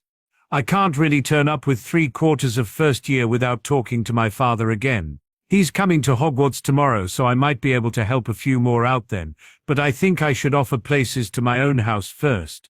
I would appreciate it if you could let slip to Ron that I don't like pushy." It was plain to see that the penny had dropped for Neville, so he blushingly offered an explanation. "Parvati was moaning about how you appeared friends with Padma, but practically ignored her. She couldn't understand it." The musical laughter coming from Padma cut Neville off. "Oh, pushy is a good description of Padma. There's a few other words I could use as well." "So you're not identical then?" "Physically, yes, but we're definitely two different witches." They chatted all the way to Transfiguration before doing their usual and sitting at the front of the class. Harry's bag was charmed weightless and bottomless, and he insisted that both girls put their book bags in there too. He handed Hermione hers and was about to do the same with Padma when the redhead Gryffindor stepped over the line. He'd just pushed Neville out the way so he could claim the seat on the other side of Harry. "What are you playing at?" Ron was unrepentant. The boy who lived needs proper Gryffindor friends, not to be hanging about with Ravenclaw girls and Neville. "The way you took down Malfoy was bloody brilliant. What Quidditch team do you support?" Harry's gaze would have had anyone else in the class moving seats. Ron was too stupid to know he was in any trouble. Harry had to quickly decide the best way to play this. "I paid Malfoy the compliment of at least admitting he could be dangerous. You, on the other hand, are an idiot." Padma and Hermione were already on their feet, guiding Neville to their new seats. Harry then joined them, leaving behind a livid Ron who was now stuck sitting at the front of the class. The reason he was stuck there was that a certain cat had just watched the entire incident. transforming into Professor McGonagall before Ron could move or even reply to the insult. Minerva decided that no action needed to be taken. She was actually delighted to see 3 Ravenclaws standing up for one of her cubs. That the youngest Weasley possessed the social skills of a troll was something that other members of staff had actually commented on. McGonagall's transformation from her cat form led the professor neatly into her introductory remarks about how transfiguration was some of the hardest magic they would learn. Transfiguring her desk into a pig was always something that caught and held the new first year's attention. McGonagall was continuing her well-honed introduction before noticing she didn't have the entire class's full attention. One of them actually appeared bored. This had never happened before, so she cut short her talk to discover what the problem was. "Is there something you don't understand, Mr. Crow?" "Basically all of it, Professor." McGonagall's lips tightened at this. "Could you please be a trifle more specific, Mr. Crow?" Ron couldn't resist a jibe. "It's because he's an idiot." The sniggering this caused was all the invitation Harry needed to shut them up. "Well, I understood changing your desk into a pig was purely a demonstration, though not very practical one since you couldn't actually eat it." McGonagall didn't seem too pleased with that analysis but could hardly refute the facts. She grudgingly nodded in acceptance, so Harry continued. "It's all the different spell incantations and wand movements that confuse me. Since transfiguration is basically changing one thing into another, why do you need a different spell for every occasion? Transfiguration is one of the easiest branches of magic to master. You're just asking your magic to perform the same function over and over again." In all her years teaching, McGonagall had never came across this argument before. She could now see how someone who wasn't raised in their community could struggle with the concept. "What you have failed to grasp, Mr. Crow, is the different types and complexities of transfiguration. We'll be starting off today attempting to turn matches into needles. Since they are approximately the same size, the spell has merely to tweak the shape and transfigure wood into metal. As we progress through the courses, we eventually move to configuring living material, which is much more complicated and taxing. That is where we are having the trouble, Professor. I've been taught the exact opposite. The only limitations governing the spell are the power and experience of the caster and the mass of the initial object. Transforming your desk into a fly or an elephant is practically impossible because you are limited by the mass of material you start with. Whether that material is living or not is immaterial. I could probably transfigure my book into a pigeon but not a turkey, unless you know of a miniature variety. McGonagall was gobsmacked. If this boy was speaking the truth, then everything she'd been taught, and in turn had taught others, was wrong. Minerva didn't know how she would deal with that. If this was a prank, Mr. Crow was going to find himself in detention to at least 3rd year. There was one easy way to find out. Minerva had taught the Marauders, and now the Weasley twins. She had no intentions of being caught by any prank book. "Mr. Crow, I'm going to give you one of my books. If you can transfigure it into a chicken, I will give you an O. Not for today, but the entire year." She placed a rather large tome in front of him and fixed her beady eyes on it. The boy removed his knife and began to wave it over the book. Minerva watched in astonishment as the leather binding started to grow feathers before a head and neck appeared as the chicken took shape. McGonagall was speechless as the chicken bobbed its head and strutted over the desk. It was left to Hermione to ask Harry the questions. "You never said any incantations or performed a recognized wand movement. How is this possible?" "Hermione, I speak English, Spanish, French, and a smattering of Italian. Do you think it makes a difference what you say or what language you say it in to your magic as it does what you want?" "Oh, I of course speak Goblin, though I refuse to use the derogatory terms wizards refer to that language as." Hermione had never heard about this before, so asked, "What do wizards call it?" It was Neville who answered her. "Gobbledygook." Hermione's sense of injustice sprang to the fore. "What? That means talking gibberish, and is very insulting." Harry waved his knife over the chicken and it slowly transformed into a basket. "Chicken in a basket? I suppose this is more of the fabled goblin humor?" Hermione thought this was her idea of heaven. A kitten she could play with that would eventually turn back into a book. It didn't get any better than that. Harry, you have so got to teach me how to do that. Harry now gave McGonagall and the rest of the class the answer they were waiting for. Once you master the basic transfiguration spell, it's then all about being able to visualize what you want the item to transform into and practice. Lots and lots of practice. I can transfigure items up to about the size of a medium dog. The bigger the item though, the slower my transfiguration will be. It will get quicker with practice, and larger items will come as I get older. Minerva had been a transfiguration prodigy, and now held a mastery in the subject. An 11-year-old goblin-trained wizard had just totally destroyed everything she held to be true. She was a powerful witch but couldn't even contemplate repeating the feat this boy just achieved when she was the same age. It wasn't just that though. Harry Crow just threw the transfiguration rulebook out the window. Where the hell did they go from here? Your method makes no concessions to the initial item or the finished product. Oh, some things are definitely harder to transfigure, usually because of the visualization. A chicken is a lot more complicated an item than the book was. Again, it's down to practice and more practice. It's taken me a few years to get to this stage, and it will take a lot more to get where I want to go. I won't have to learn different spell incantations or wand movements for every change, though. Draco was livid that once more Crow was the center of attention. He was a Slytherin, though, and had learned from his last experience. It was time to get someone else to fight the battle. Professor, I thought the law prevented goblins possessing wands. Crow is surely breaking that law. Harry passed the knife over his original book a few times, and it transformed into a pumpkin. This was certainly a misshaped pumpkin. It was a fair likeness for the head of Draco Malfoy. A couple of slashes with his knife, and Harry had cut himself a slice of pumpkin, right down the center of Draco's face.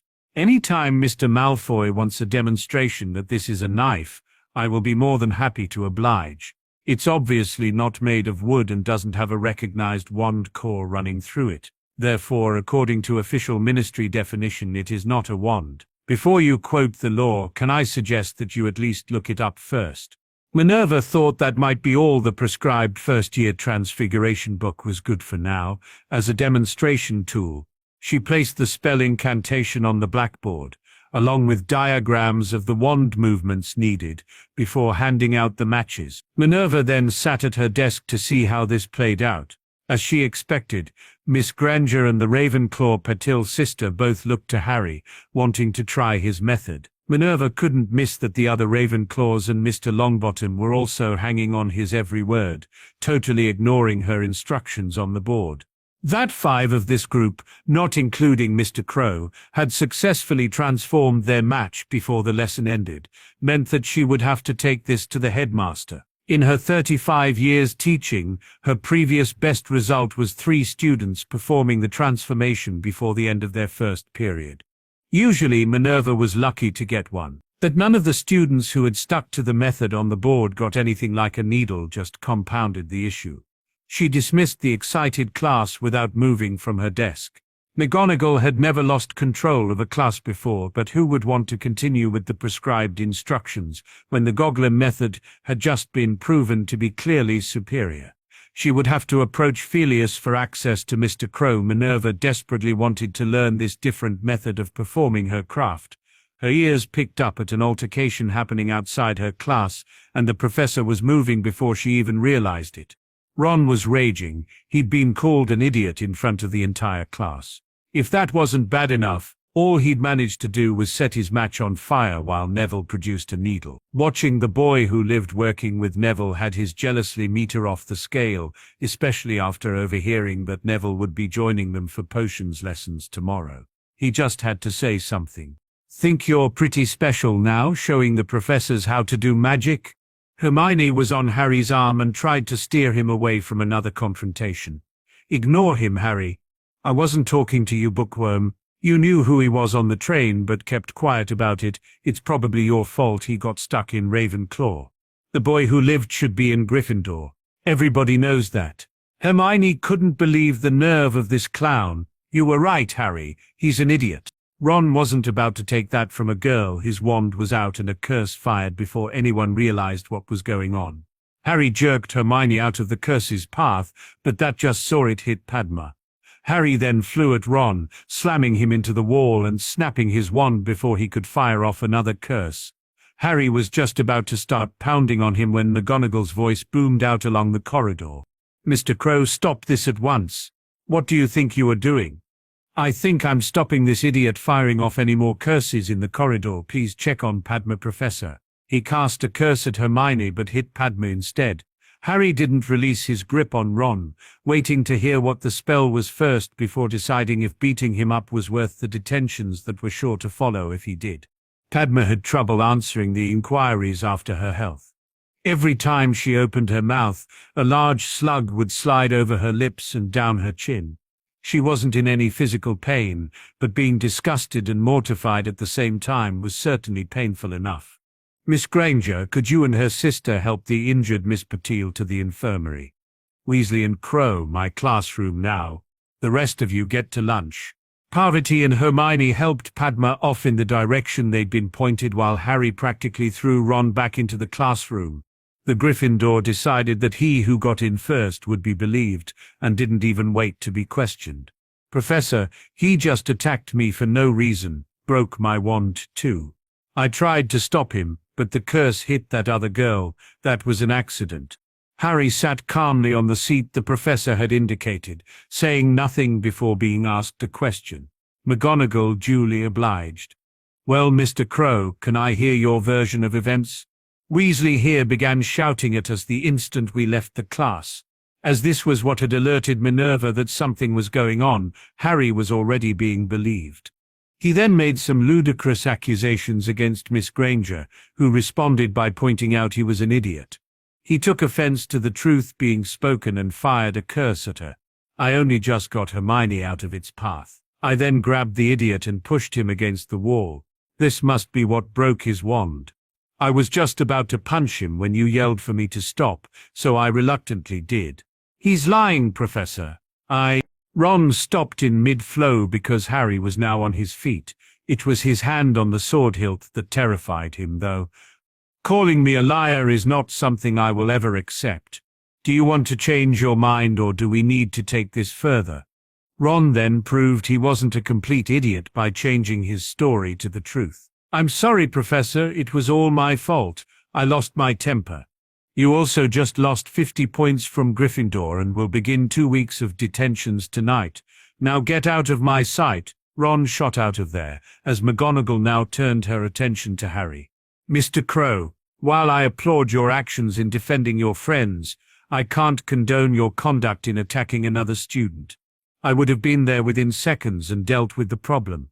Harry nodded in acknowledgement. "Your pardon, Professor, but my only other experience of Hogwarts discipline didn't fill me with confidence." "You are correct, though, and I will accept whatever punishment you wish." Minerva almost smiled at that answer. "There will be no Ravenclaw points deducted, and I was thinking along the lines of a single detention. I will speak to your head of house before confirming this. Does that sound fair?" "Certainly fairer than 10 points from Slytherin, Professor." "Good. Then let us both head for lunch." Minerva found the boy to be polite, courteous, and somewhat skillful at avoiding answering questions. What she did learn was certainly interesting. Harry had been working with tutors for years, and his knife was one of a kind. That his knife had been commissioned and presented to him by the director of Gringotts clearly meant a great deal to the young lad. In terms of importance to him, Harry probably placed it above the sword that had never left his hip since the sorting. Their cozy chat ended as they entered the Great Hall. Interrupted would probably have been a better description, but both were too focused on the defense professor who just barged past them to worry about semantics. "Troll. There's a troll loose in the dungeons. I just thought you should know." Quirrell promptly fainted, but Harry was already moving before the professor's body hit the ground. He didn't care about the mayhem left behind him. There was somewhere he needed to be. Harry shouted at the first portrait, "I need the quickest way to the infirmary." Sound travels faster than Harry could run, so at every staircase or junction there would be someone in the nearest portrait to guide the Hogwarts champion to his destination. Harry burst through the infirmary doors, and it was testament to his frequent training that he still had the breath to speak clearly. The 3 girls and the school nurse may have been surprised by his dramatic entrance. His revelations afterwards had them scared. "There's a troll loose in the castle. We needed to get to somewhere safe." Poppy Pomfrey stared intently at the lad. "Young man, I remember your father when he attended Hogwarts. If this is a prank, goblins don't do pranks, ma'am. There is currently a 10-foot-high ton of muscle, with spell-resistant skin and a brain the size of a peanut, wandering about a school full of kids. We need to get behind a strong door that locks." At that, the doors of the infirmary crashed open once more, this time with considerably greater force than Harry had used. The troll actually took one of the doors right off its hinges as it entered the infirmary.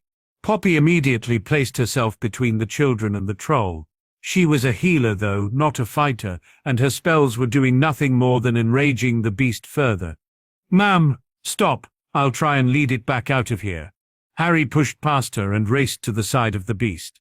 "Hey, P-Brain, over here." The smelly troll wielded a club that was as thick around as Harry's waist, and that club was soon whistling in his direction. Harry had expected nothing else, and had ducked under the club, his knife cutting a gash in the troll's thigh as he dodged past and behind it. Harry now had the doors at his back and was trying to get the troll to chase him out them. The troll, though, had 4 easier targets already in the large room. As it once more made its way toward the girls, Harry slashed the back of its leg. "Hey, Smelly, don't turn your back on me. Didn't you know that was rude? Chase me? Come on, try and catch me." The troll took a half-hearted swing at him before once more focusing on the girls. They were now huddled together against the back wall with the healer still standing in front of them. This was a much more attractive target than one who moved and fought back. Harry had one last slash across the base of its back, targeting the gap between its loincloth and vest. The troll let out a roar of anger while preparing to vent its rage on the target in front of it. Harry wasn't about to let that happen. He returned his knife to its wrist sheath and drew Godric's sword. The troll's next sound was a shriek of pain as it toppled to the floor. Harry's sword had sliced through the back of its right knee. It had still kept hold of its club, though, and the troll was now within striking distance of its target. Leaning on the ground, the enraged troll pulled its arm back to sideswipe the now screaming girls. The sword of Gryffindor in Harry's hands was so much faster, slicing clean through the troll's arm just below the wrist. It had never been Harry's intention to kill the creature, just lead it from here so it could be captured. In this confined corner of the infirmary, and it now being so close to the girls, Harry really didn't have any other option. He jumped on the prostrate troll's back as his sword flashed down and bit deeply into its neck, severing one of the main arteries to its brain as well as its spine. It was a killing blow as the troll's life-blood spilled out and covered the infirmary floor. Harry now had time to look at the girls. What he saw there froze his insides. The healer was still in front of them, wand ready to defend as best she could. It was the girls, though, who Harry couldn't take his eyes off. They were all staring at him, but it was the emotions displayed on their faces that told the story. Their fear was understandable, but the revulsion and even loathing cut Harry as deeply as any blade. Before they got a chance to say anything, Dumbledore, McGonagall and Sprout rushed through the destroyed doors. Harry was wiping his sword on the troll's waistcoat, more to give him something to do until his mind caught up with what had just happened. While the 2 witches were looking around at the devastation wrought in Poppy's usually immaculate domain, Albus only had eyes for the boy. "What have you done, Harry?" Poppy jumped all over the headmaster. "This young man just saved 4 lives. How the hell did this thing get into the school, and what kept you?" Harry turned and gave a deep bow to the healer. "Thank you, ma'am. May I say your actions here were exemplary, and I would also like to hear an answer to those questions." Pomona was puzzled, so asked what may be considered a stupid question. "Mr. Crow, why did you immediately rush here? The troll was supposedly in the dungeons." "No offense, Professor, but I wouldn't believe Professor Quirrell if he told me today was Thursday, not without checking first anyway. I wanted to make sure my friends were safe." Albus was not for being distracted. "Was it necessary to kill the poor creature?" "I was trying to lead it back out the doors, but it had locked on a target and wasn't for being shifted from that course. Hogwarts, your champion needs assistance." All eyes now watched Harry, wondering just what he was up to. They didn't have long to wait as the bloody Baron came up through the floor. How can Hogwarts assist its champion? I need to know how this troll got into the school. Quirrell had observed how the headmaster got the other troll into the school and simply copied the procedure. Harry was glaring at Dumbledore while asking the next question. Where is Quirrell now? The bloody Baron was now joined by the fat friar who answered that question. Quirrell is attempting to break into the third-floor corridor that is currently out of bounds. It would seem I owe Quirrell an apology. Harry's glare never left Dumbledore. Letting a troll into the castle, then sending the staff in the opposite direction is rather clever. Why did he need a diversion, headmaster?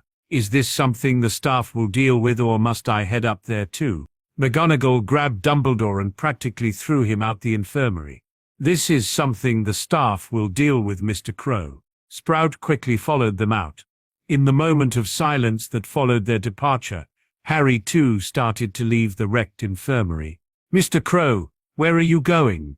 Harry didn't turn around, nor stop. I am sorely in need of a shower, ma'am. He then walked out the infirmary, leaving more than a dead troll behind.